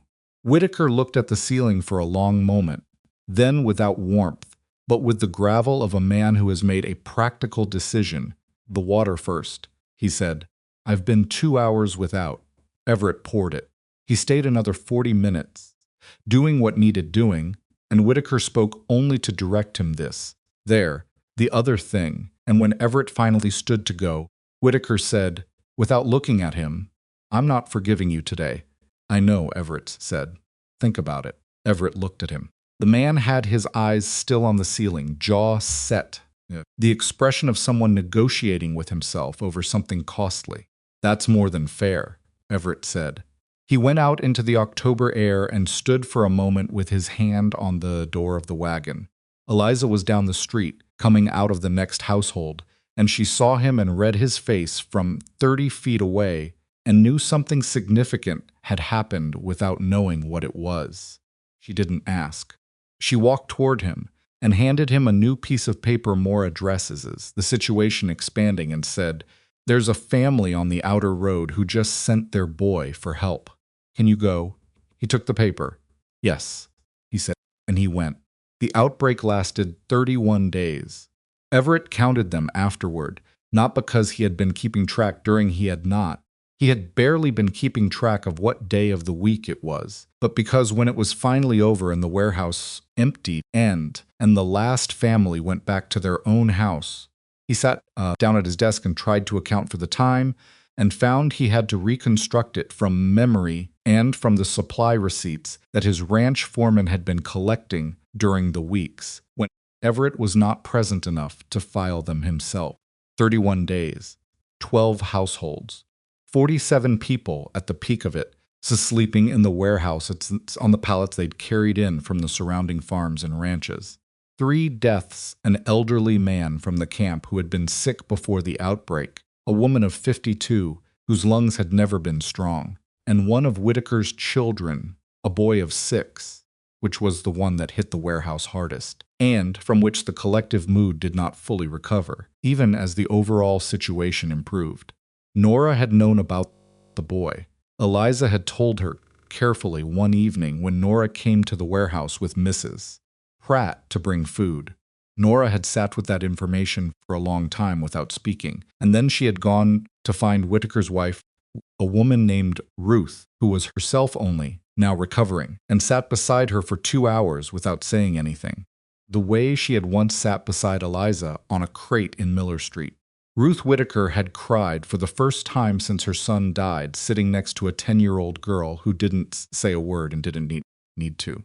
Eliza had told Everett this. She'd told him in the way. She told him things that mattered briefly, without editorializing, giving him the fact and letting him do what he would with it. He had listened and then gone outside and stood in the cold for a while. He was outside a great deal in November. He had discovered, through the course of the outbreak, that physical work, the actual hands-in-it kind, carrying and cleaning, and the maintenance of practical things did something for the part of his mind that ledgers and negotiations couldn't reach. He had always been a man of considerable energy, but it had always been directed outward, toward acquisition and management and the business of expansion. He was learning, slowly and somewhat painfully, that there was a different direction for that energy, one that didn't generate returns in any category he had previously valued, and which was inexplicably more satisfying than almost anything he had done. He repaired fences. He helped his ranch hands with the pre-winter preparations that he had previously supervised from a distance. He went back to the East Quarter 3 times after the outbreak ended, not for Eliza specifically, but for the families there who were still managing the aftermath, hauling water when it was needed, helping move furniture when a family that had been in the warehouse came home to find their house in need of setting right. People watched him do this. They didn't know what to make of it. Some of them the ones who had worked beside him in the warehouse, who had seen him carry water and change dressings and sit up through the night with people he didn't know, extended a tentative, provisional recalibration of who they thought he was. It was not warm, not yet. There was too much history. There was an opening, a crack in the settled assessment that hadn't been there in July. Others were more skeptical. A man who has been a certain way for 20 years does not become a different man in 30 days, and they were right to think that because it was true. Everett was not a different man. He was the same man with a fracture in him that was letting some things out and some in that the sealed version hadn't permitted. The skeptics were not wrong about the fracture. They were just wrong about what it meant. Gerald Fitch chose the end of the outbreak specifically, the week when the warehouse had just been emptied and cleaned, and Everett was visibly exhausted and occupied with the backlog of his actual ranch business to make his next move. It came in the form of a legal document, not directed at Eliza this time, but at Everett. His lawyer delivered it on a Wednesday morning with the expression of a man who has brought bad news before and knows that the best approach is directness. It was a civil complaint filed by Fitch's investment group, alleging that Everett's letter in September, the one that had mentioned the Billings newspaper correspondent, constituted an actionable interference with a lawful business enterprise. It cited specific language. It requested a financial remedy that was in practical terms, not devastating to Everett, but was designed to send a message and to occupy his legal attention for long enough to matter. The Sextant document, arrived separately by the afternoon post, was more targeted.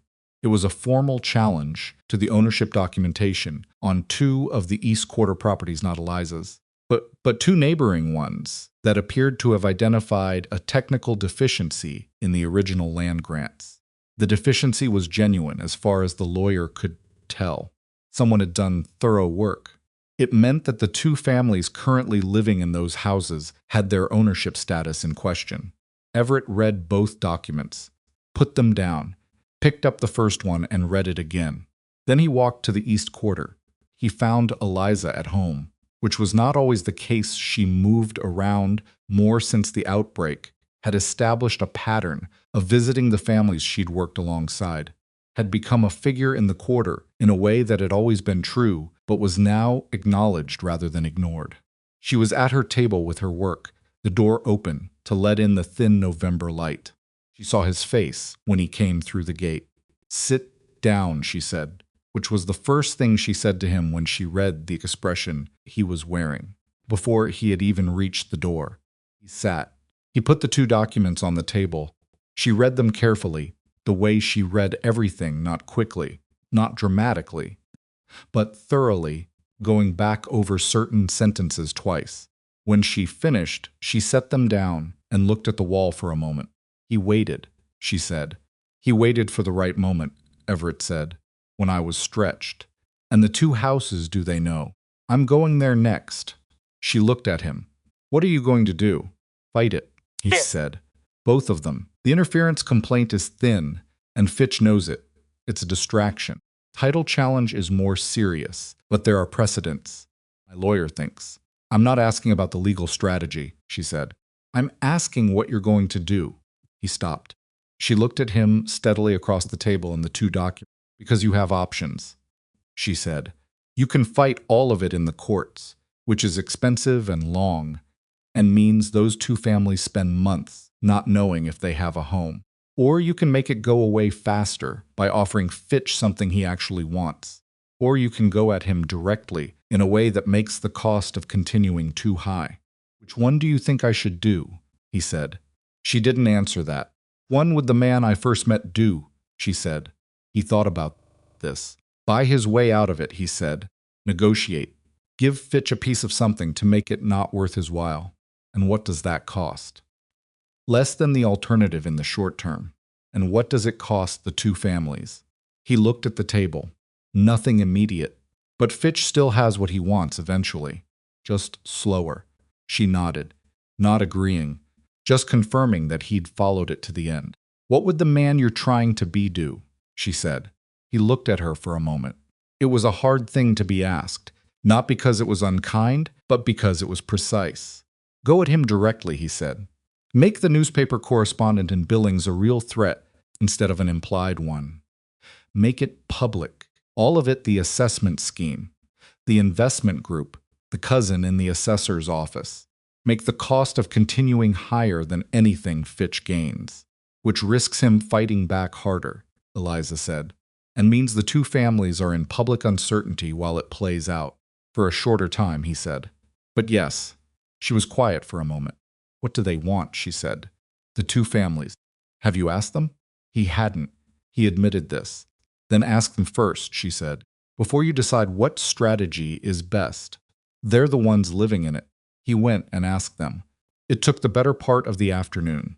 The Drummond family, husband, wife, 3 children, living in the first of the challenge properties, were the kind of people who had learned to regard official, legal processes as things that happened to them, rather than things they could participate in. And their first response was a kind of exhausted bracing, the physical settling of people who have absorbed bad news before and know how to take the impact. They didn't ask many questions. They asked whether they would have to leave before spring because of the children and the cold. Pina family at the second property were different, a widow, and her adult son, who had the son's 2 children living with them. 4 people in a house that functioned as 2 households overlapping. And they had questions, specific questions. They wanted to understand the legal basis of the challenge, what rights the current documentation actually gave them, whether there was a process for correcting the deficiency that didn't involve surrendering the property. The son, a man of about 30 named Arturo, with the focused manner of someone who has taught himself to be careful because no one else will be careful, on his behalf went through the document line by line with Everett and asked about each element. Everett answered what he knew and said plainly what he didn't, which was more than most men in his position would have done. And he could see Arturo recalibrate him slightly because of it not trust, but the beginning of something that might become trust if the next several months went the way they needed to. The Pina family wanted to fight it. The Drummond family wanted it to be over. Everett went back to Eliza with both. So you find a strategy that gives each of them what they need, she said, without making it sound simple, because she knew it wasn't. The Pena title challenge can be corrected. It's a documentation error, not a genuine ownership dispute, and if we reframe it as clerical rather than legal, it removes Fitch's leverage on that property. But the Drummond situation is more complicated because the deficiency there is in the original grant, not in the paperwork, and that's a harder fix. What does it need, she said. A counter grant, he said, or a purchase and re-grant. Something that establishes clear title from a currently valid source. He paused. Which is me in this territory. She looked at him. I can grant them clear title from the Blackwood holding, he said. Give them the ground they're standing on. Formally, in a way Fitch can't challenge because it would require challenging me directly, and that's a different fight than picking at documentation errors in land, grants 30 years old. The silence in the room had a particular weight. You'd give them the land, she said. Quarter acre each, he said. I own 12,000. I won't notice it. She looked at him for a long moment. It's not nothing, she said, even if you won't notice it financially. No, he said. It's not nothing. She understood what he was saying. He wasn't talking about the acreage. Do it, she said. He did it. The legal process took 3 weeks, and his lawyer charged him for every one of them. But by the first week of December, the Drummond family had clear title to the quarter acre their house stood on, and the Pena family's documentation had been corrected and re-registered in terms that left no opening for challenge. Fitch's interference complaint moved slowly through the preliminary stages, and Everett let it move. Because his lawyer was quietly building a counter claim that was more damaging than the original complaint, and the Billings correspondent, who turned out to be a real person and not a bluff, which had apparently surprised, Fitch had expressed professional interest in the East Quarter story and had come to Red Hollow for 2 days in December to ask questions. The article ran in January. It was careful and factual in the way of good journalism, naming what could be named and describing what could be described, and letting the shape of it do the work that editorializing didn't need to do. It did not ruin Fitch. It made him a person that other investors looked at with a specific kind of caution, which in his world amounted to nearly the same thing. He dropped the interference complaint in February. He did not do so with grace. He did it the way a man does something under duress, without acknowledgement, through his lawyer, with no communication directed at Everett. But he did it. Everett heard about it on a Tuesday. He went to the East Quarter that afternoon. He knocked on Eliza's door, and when she opened it, he said, Fitch dropped it. She looked at him. All of it, he said. The complaint, East Quarter interest. He's redirected to something in the Billings territory. She was quiet for a moment. Then, good. She didn't celebrate it. She didn't make it into something larger than it was. She went back inside to put the kettle on, and he followed her in, and they sat at her table in the weak February light, and drank tea that was too hot and said relatively little. And it was, in its way, the most settled Everett had felt since the whole thing started. The winter had changed things between them. Not in the way of a dramatic declaration or a single moment of decision, but in the way things change when you spend long hours alongside someone in difficult circumstances and discover that the person they are in those circumstances is consistent with the person they are otherwise.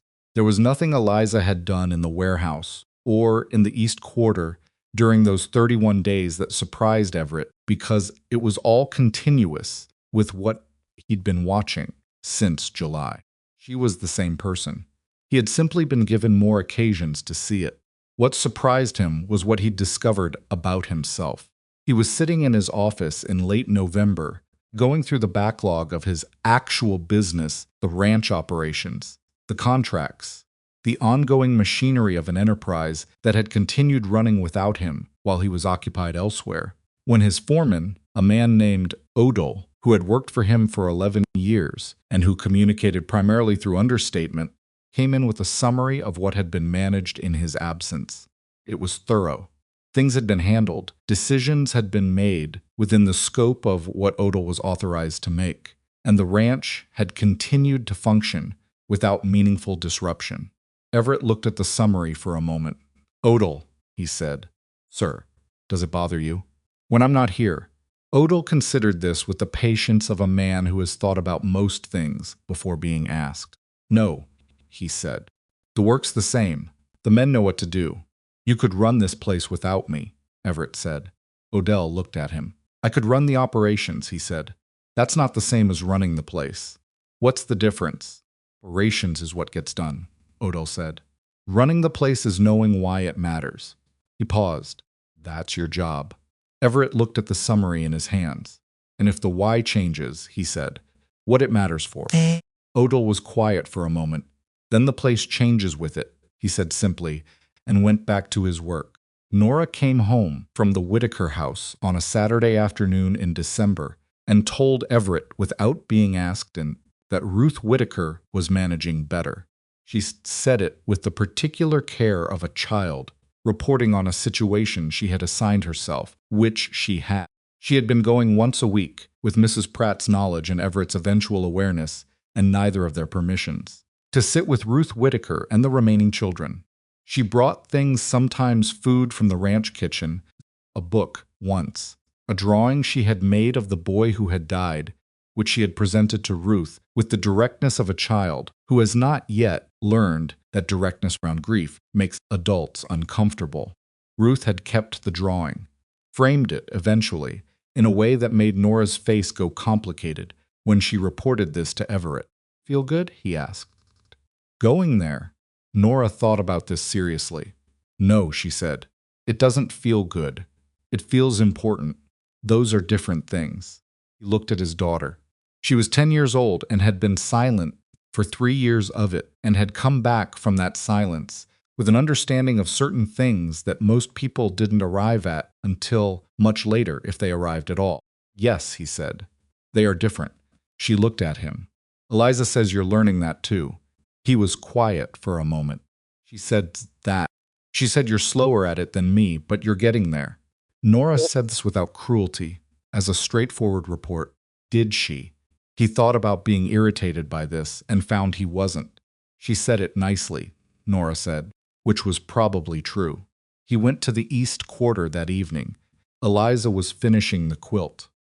The main body of it, at least the large central panel that incorporated the pieces she had been accumulating since July, the blue from her husband's Sunday shirt, the green wool from Nora's mother's winter shawl, pieces from the families in the warehouse that had been given willingly, strip of fabric from a child's dress that had belonged to the Drummond family's oldest daughter and had been offered with the particular gravity of a 7-year-old who understood she was giving something real.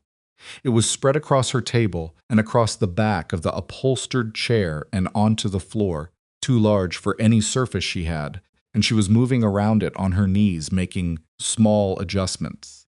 And she looked up when he came in with the expression of someone who has been in a private conversation with their work and is mildly surprised to find the world still present. "Don't step on it," she said. He stopped where he was, one foot raised, and looked down. Stepped carefully to the left, found clear floor. "It's big," he said.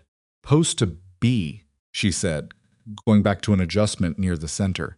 He looked at it from where he was standing. He had seen pieces of it in progress, the individual squares and strips that had been assembled over months on this table, but he had not seen it as a whole before.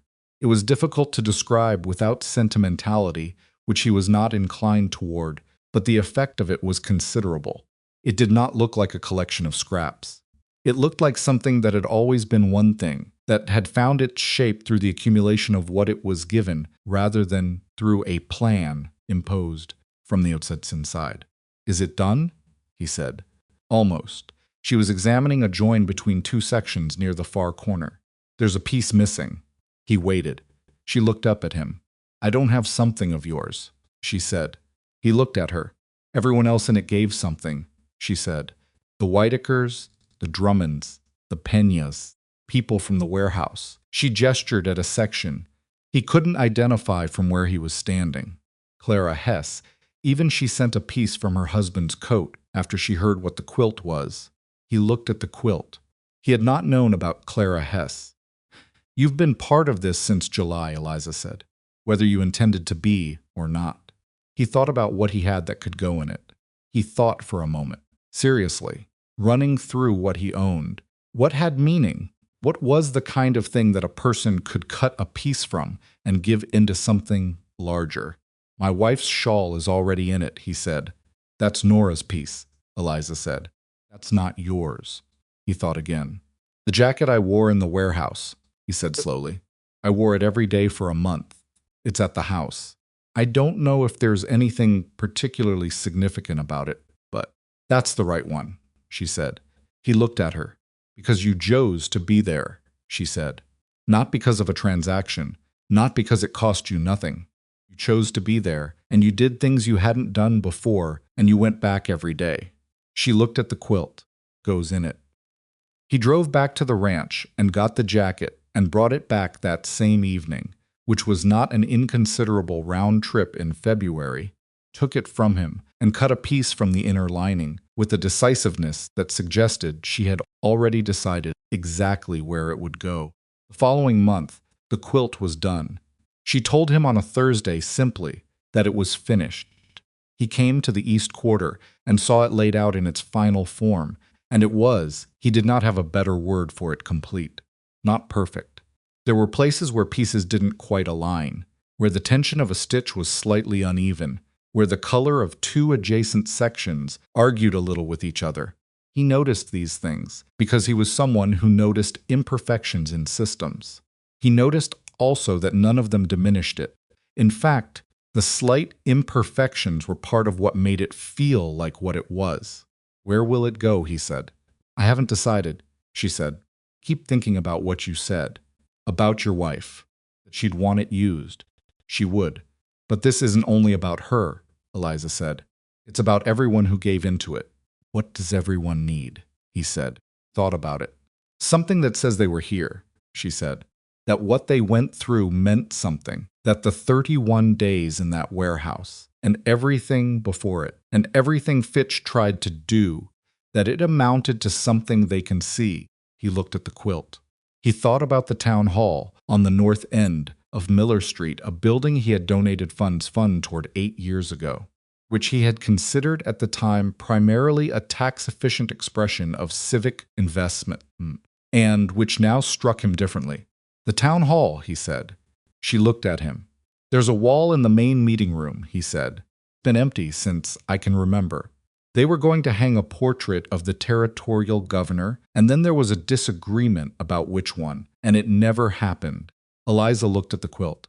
"It would be seen," he said, "by everyone who uses that room, which is most of the town at some point. The town council would have to agree," she said. "The town council can be persuaded," he said. She almost smiled at that. "I bet it can." He looked at her.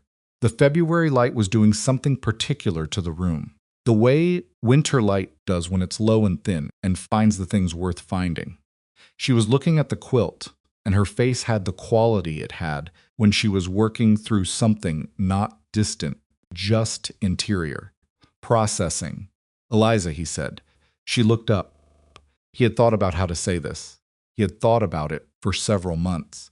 He had revised the approach in his head approximately 14 times, and all 14 versions had been wrong. In some way he couldn't identify until he was standing in this room and understood that the reason all 14 versions had been wrong was that they were all versions constructed, managed, controlled. That all 14 were Everett Blackwood the businessman arranging a favorable outcome rather than Everett Blackwood the man saying a true thing. So he said the true thing. "I don't want to keep being careful," he said. "I know why we have been. I know why you needed to be, and I think you were right to be.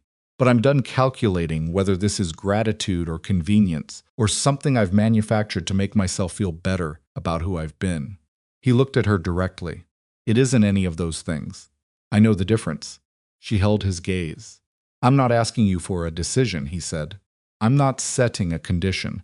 I'm just telling you that I know what I want and I know why, and I wanted you to know that I know it." The room was quiet. Outside, the February wind moved through the east quarter, rattling the bare branches of the elm that had no business being so large this far north and had grown large anyway, stubbornly, over decades. Eliza looked at him for a long moment. Then she said, "I know too." He said it carefully. Not as a declaration, not as a yes or a no, but as an honest accounting. "I know what this is. I know what I feel. I know where we are." It was enough, more than enough. He stayed another hour. They talked about practical things, the quilt, the town hall, a fence on the east edge of the Blackwood property that had been an ongoing dispute with a neighboring claim, and that she had, with characteristic directness, a specific opinion about. He listened to her opinion and told her where he disagreed, and she explained why she was right, and he thought, listening to her, that he had never had a conversation about a fence line that he had enjoyed. When he left, she stood at the door while he walked to the gate, turned back once. She was still there. He didn't say anything. Neither did she. He went home through the February dark with the particular feeling of a man who has been in a cold country for a long time and has just remembered what it is to be warm, not all the way there yet, not the full warmth, but moving toward it with the knowledge that it exists and the confidence that the distance is not this time uncrossable. Quilt was hung in the town hall in the first week of March.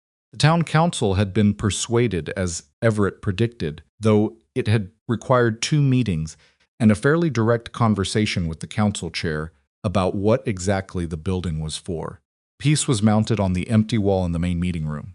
On a Saturday morning, with the help of Arturo Peña and Odell and Tom Drummond, who was 13 now, and had grown 4 inches since October, and had been part of every significant physical task in the East Quarter since the warehouse, simply showing up and working without being asked. Nora was there. She stood in front of the finished quilt for a long time, looking at the section she knew contained the green wool from her mother's winter shawl, and her face did the complicated thing it did. when she was managing something large, and then she turned around and looked for Eliza, who was across the room talking to Ruth Whitaker. Eliza looked up. Nora crossed the room and took her hand. Just that. No words. Just a 10-year-old girl's hand finding the right place to be, and Eliza's hand closing around it with the same natural certainty that had been there since a Thursday in July on Miller Street when a child walked out of a crowd toward the person who felt safe. Everett watched this from across the room. He did not look away. People of Red Hollow filtered in and out throughout the morning. Some who had been in the warehouse, some who had heard about it, some who had played no part in anything, and were simply curious about what was on the wall. They stood and looked at it and said various things. Some of them said the right things, and some of them said the wrong things, in the way people always do when they're looking at something that means more than they know how to say. James Whitaker came in mid-morning. He came in alone without his wife and stood in front of the quilt for a considerable time. Everett saw him arrive and stayed across the room, giving him the space. After a while, Whitaker turned and looked at him. They were 20 feet apart in the middle of the meeting room, with the quilt behind Whitaker, and the February light coming through the windows, and the sound of people talking around them. Whitaker said nothing. He nodded. Once. The nod of a man who has been negotiating with himself for months and arrived at something that cost him but that he meant. Everett nodded back. It was not forgiveness, not fully, and both men knew that. It was the beginning of something in the same direction. Door not open but no longer locked. That was enough for a Saturday in March. Spring came to Red Hollow, the way it always did in Montana, reluctantly, in fits and starts, with cold nights pushing back against warm afternoons, as though the season itself couldn't quite commit. The mud was impressive. The kind of mud that made a person reconsider every decision that had led them to be standing in it, that pulled at boots with a personal animosity, that turned the road south of Miller Street into something closer to a river system than a thoroughfare. Eliza walked through it without complaint, because she had been walking through difficult terrain her entire life. And mud was, in the scale of things, manageable. She had moved. Not far. Not to the ranch. Not yet that conversation was still ahead of them. And she was not a person who skipped steps. But she had moved from the two-room house on the east quarter to a larger place on the near side of Miller Street. A solid house with 4 rooms and a garden space that was 3 times what she'd had before, and which she had already begun to plan in her head through the entire month of February, while the ground was still frozen. Everett had found the house. He had not told her he was looking. He had simply appeared at her door one afternoon in late January, with the address written on a piece of paper and a description of the property that was practical and accurate and contained no pressure whatsoever, which was how she knew he had thought about it carefully. She had gone to look at it. She had stood in the empty front room and looked at the light coming through the south-facing window and at the garden space through the back door and at the ceiling, which was solid. She had taken it. She paid the rent herself, from her own accounts, which had grown more stable over the winter, partly because the Corso work had returned in full, and partly because 3 other households had come to her after the warehouse months with mending and quilting work, the kind of work that comes when people have seen who you are in a difficult situation and decided they trust you with their things. Everett paid nothing toward the rent. She had been clear about this, and he had accepted it without argument, which was itself a measure of how far they had both traveled since July, when his first instinct had been to offer her money for sitting next to his daughter. The new house changed the shape of their time together. In the East Quarter, their conversations had happened in her space, her table, her chair street, her garden. The ranch, they happened in his. The new house was neither, and both of them seemed to find a different ease in it, a kind of neutral ground, where neither of them was hosting and neither was a guest, and they were simply 2 people in a room figuring out how to be there. Nora had opinions about the new house. She had opinions about most things, which remained one of her defining qualities, and her opinion about the new house was that the back bedroom got better morning light than any room at the ranch, and that the garden had potential but needed to start with the soil before anything else. She communicated these opinions with the authority of someone who has thought about a situation longer than anyone realized. She was also by March attending school again. This had been Eliza's doing, indirectly. She had not suggested it to Everett. She had suggested it to Nora. One afternoon in February, in the way she suggested things to the child, which was by raising the subject and then leaving it completely alone and letting Nora come to her own conclusions in her own time. Nora had thought about it for 2 weeks. Then she had told Everett she wanted to go back and watched his face for a reaction. And when his face showed only the effort of a man trying not to show how much it meant to him, she had nodded once and said she wanted to start the following Monday. She went back the following Monday. It was not easy. 3 years is a long time, and the children who had been her age when she stopped talking were different people now. Moke, operating with social codes and alliances and histories she hadn't been part of, and she was different, too quieter in some ways than children her age. More precise, with a habit of sitting still when other children moved that could read as strangeness to people who didn't know her. There were difficult days. Came home on a Tuesday in late March and said nothing at dinner, which was not the old nothing, the silence that had been a wall but the new nothing, the processing silence of a person who is deciding how much to say about something painful. Everett sat across from her and did not push. After dinner, she found him in his office and sat in the chair across from his desk, Eliza's chair. People had started calling it in his own head, which was something he hadn't examined yet, and said, "A girl at school said something unkind." Put down his pen. About you and Eliza. Nora looked at the desk. She said her mother said it wasn't proper. The two of you. She looked up. He said it. Like, it was interesting. Like she was giving me information I should be upset about. Everett kept his face arranged. Were you upset? Nora considered this seriously. I was angry, she said. That's different. I was angry because she said it like Eliza was something to be embarrassed about. And Eliza is the least embarrassing person I know. She is, Everett agreed. Nora looked at him. What are you going to do about it being not proper or whatever? He thought about how to answer this with the honesty she deserved rather than the management she didn't need. I'm going to do what's right, he said. In the right time. Is the right time soon? Nora said. Yes, he said.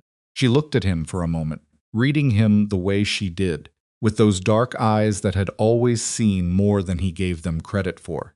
Then she nodded once and went to bed, apparently satisfied with this, which meant he had roughly committed himself to a timeline without quite meaning to, which was what happened when you tried to be strategically vague with a child who had spent 3 years doing nothing but paying attention.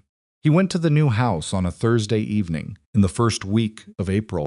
The spring mud had settled into something firmer, and the evenings were running longer now. That particular Montana spring quality of light that stays past the hour it has any business staying, gold and flat, and elongating everything it touches. Eliza was in the garden when he arrived, which was where she was most evenings when there was enough light, her hands in the soil that she had spent March amending with the focused patience of someone building something designed to last. He came through the gate, and she looked up. There's still 2 rows to go, she said, which was her way of saying she wasn't stopping for anything social, and he understood this. So he crouched down at the end of the row she was working and began clearing the stones she was turning up, setting them in a pile that she could use to border the bed later. They worked like this for about 20 minutes, without speaking, in the easy way they had arrived at over the months of working alongside each other in more difficult circumstances than a spring garden. Moved. A bird somewhere in the elm did something territorial and loud. When she finished the second row, she sat back on her heels and looked at what they'd done. Going to be good soil by summer, she said. Yes, he said.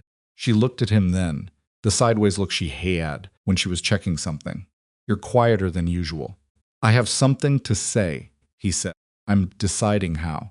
She pulled off her work gloves, set them on the edge of the bed. She did not perform patience, but she had it, and she let it be present without making a production of it. And that was one of the things about her that had undone him slowly and completely over the past 9 months. Nora told me about the girl at school, he said. About what the girl's mother said. Eliza was quiet. It's not the first conversation like that, he said. Fitch has been not active, not in any way I can address legally, but present.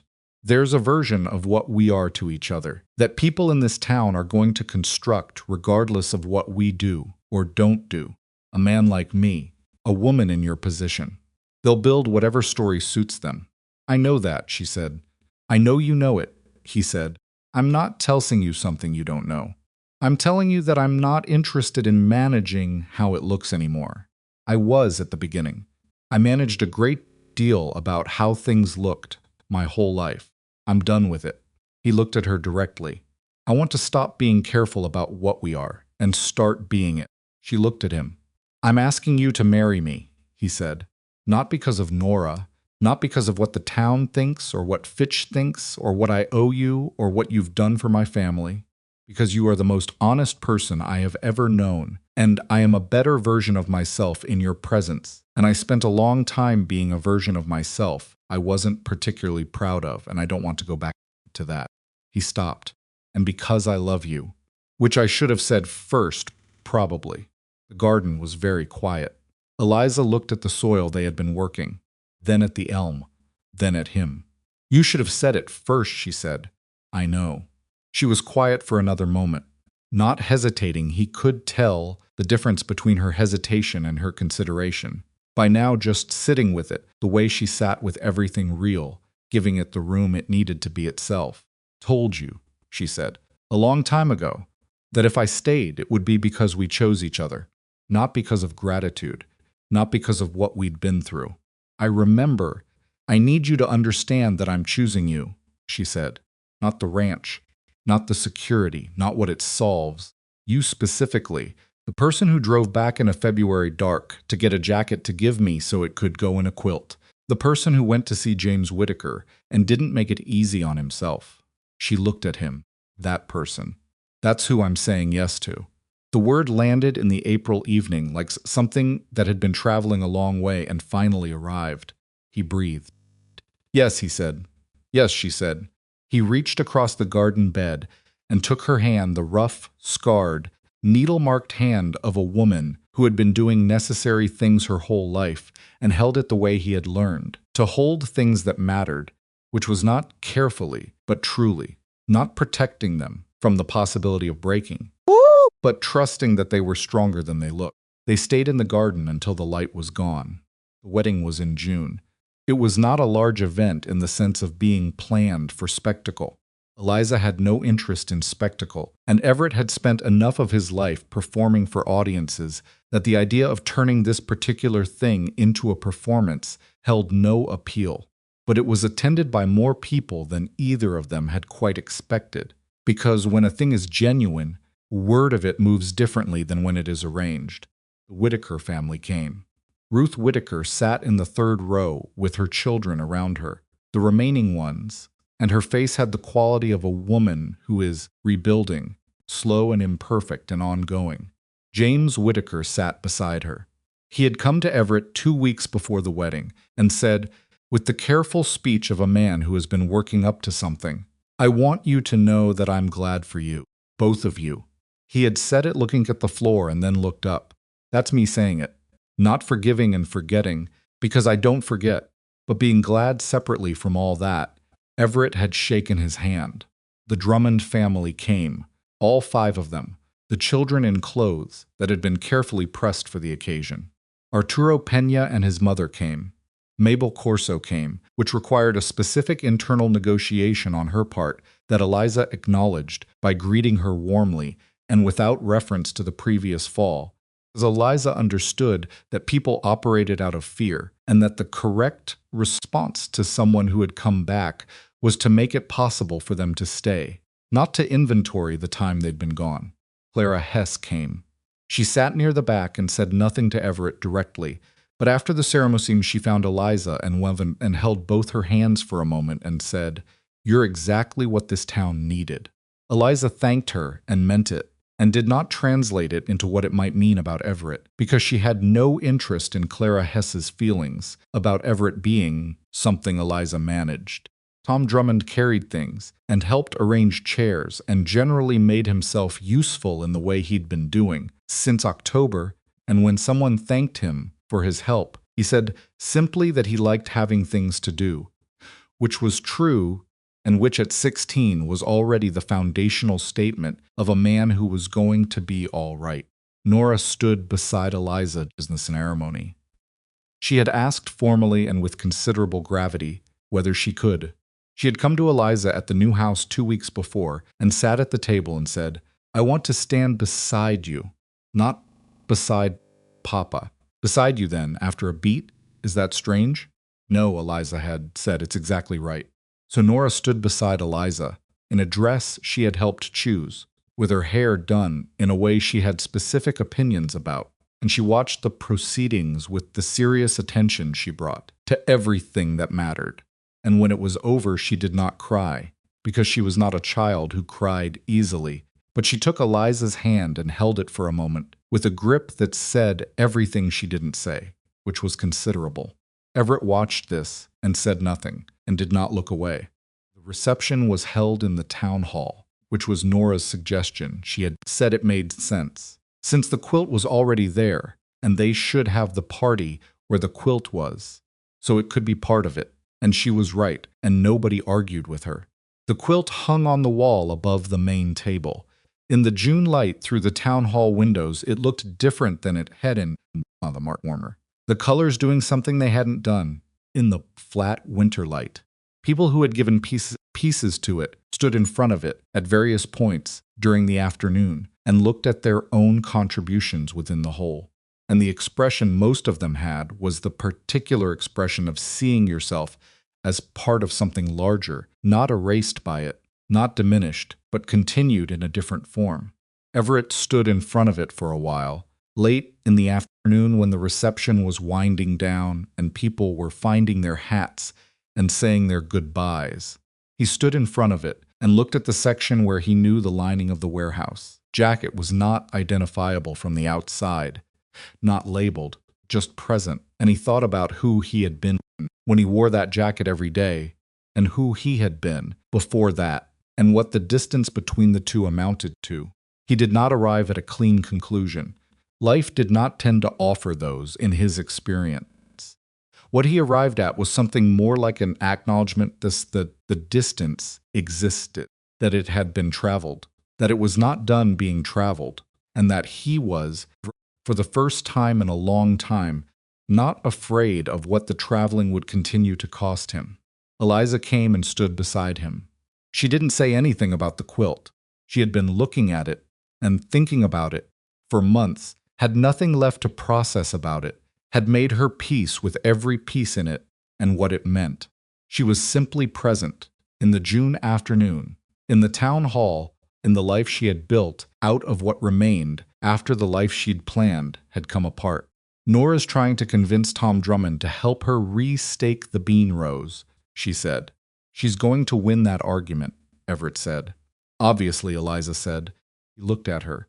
June light, the specific quality of it, and her face with the lines that work and weather and grief had put there, the face of a person who had been genuinely through things and had not been made gentle by them exactly, but had been made real. "Are you happy?" he said. She thought about it, which was what he had loved about her from the beginning, that she thought about things rather than answering automatically, that she took questions seriously. "Yes," she said, "not the kind that floats. The kind that holds." He understood the distinction. The kind that floats is easy to come by and easy to lose it, lives on the surface, moves with every change of wind, requires constant management to maintain. It was the kind Everett had spent years purchasing in various forms and finding insufficient. The kind that holds is different. It lives lower. It doesn't require management because it is not a performance of anything. It is simply the state of being in the right place, doing the right things, with the right person, and knowing it. He had not known it for a long time. He knew it now. Summers went on.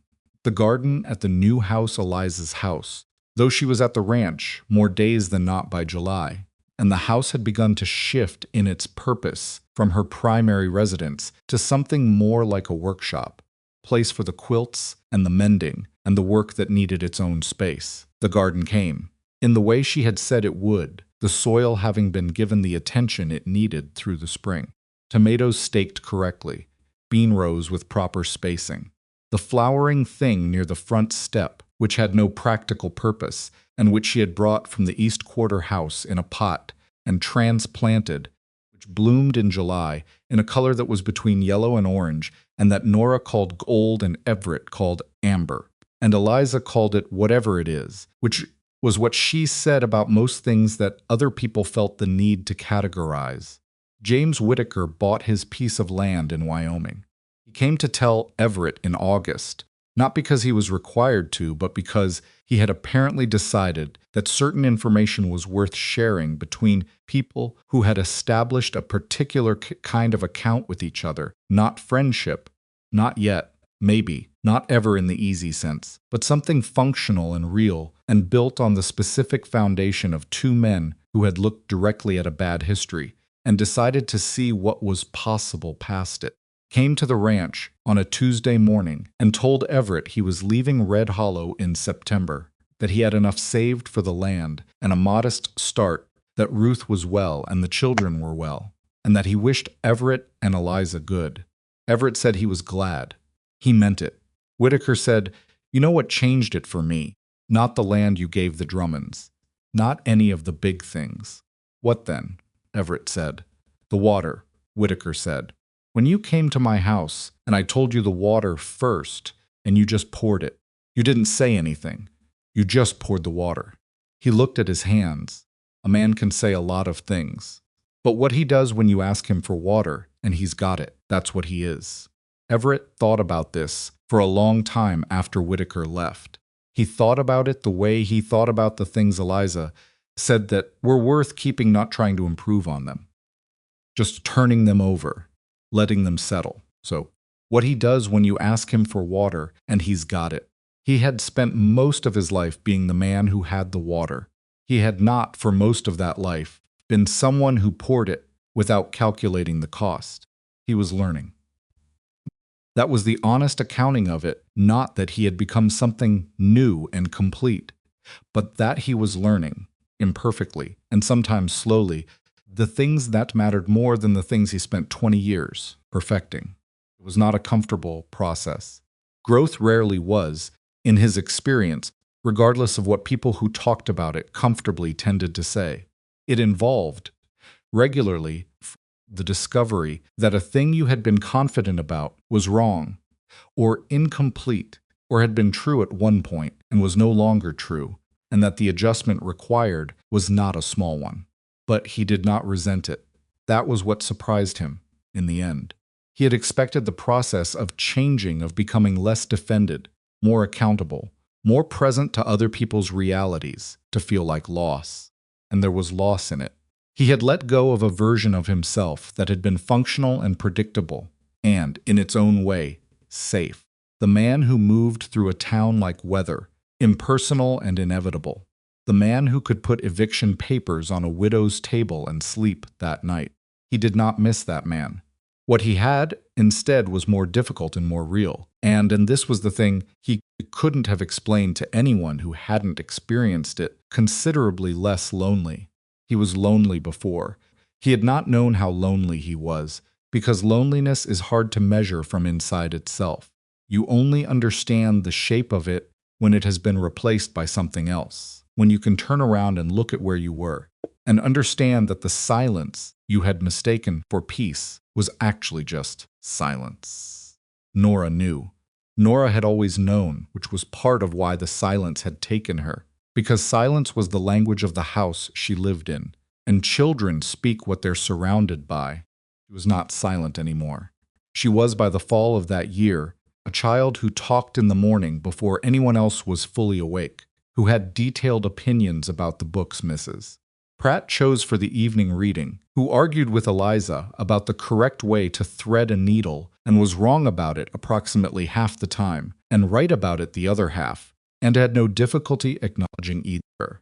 She was not easy, she had never been easy, not even before, and the years of silence had made her more interior than many children her age, more given to long private thought and less to the easy social performances that school required. There were still hard days, but she was present.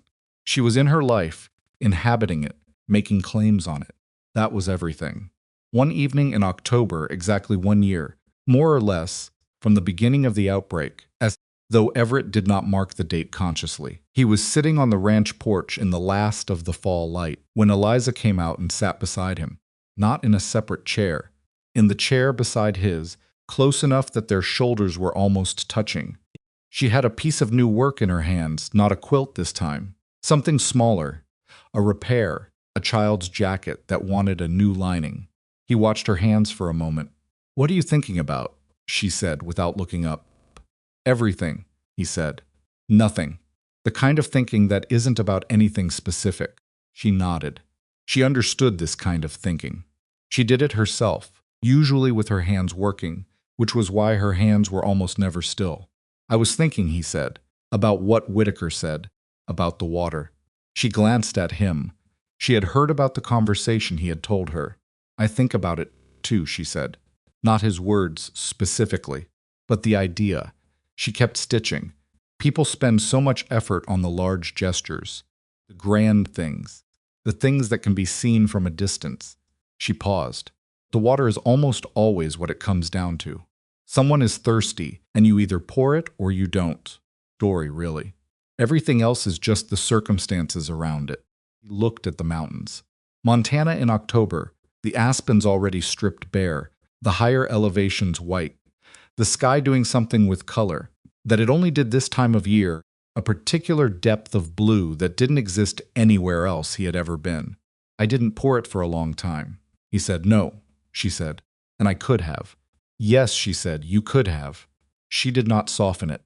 She said it matter-of-factly, the way she said hard things, which was the way they needed to be said. "But you do now." The thing about Eliza, the thing he had understood in pieces over a year, and understood more completely now, was that she did not believe people were fixed. She believed in the water, in the small, repeated choices, in the accumulation of daily decisions that were either in the direction of openness or in the direction of closure. She had watched him make the daily choices for a year.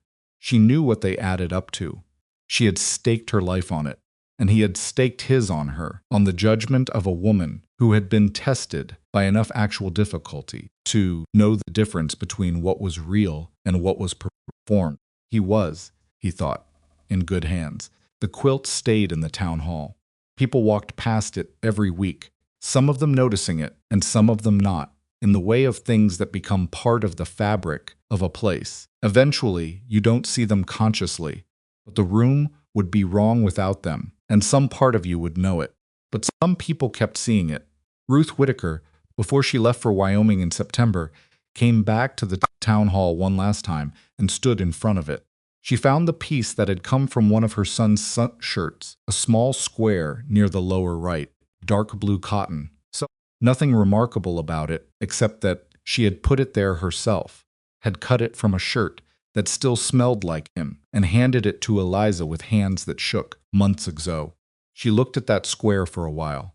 Then she looked at the whole, the completed thing, and saw her piece of dark blue cotton in relation to the green wool and the blue Sunday shirt and the lining of a warehouse jacket and all the rest. Part of something. Not lost, not diminished. Part of something that held together. She touched the lower edge of the quilt with 2 fingers.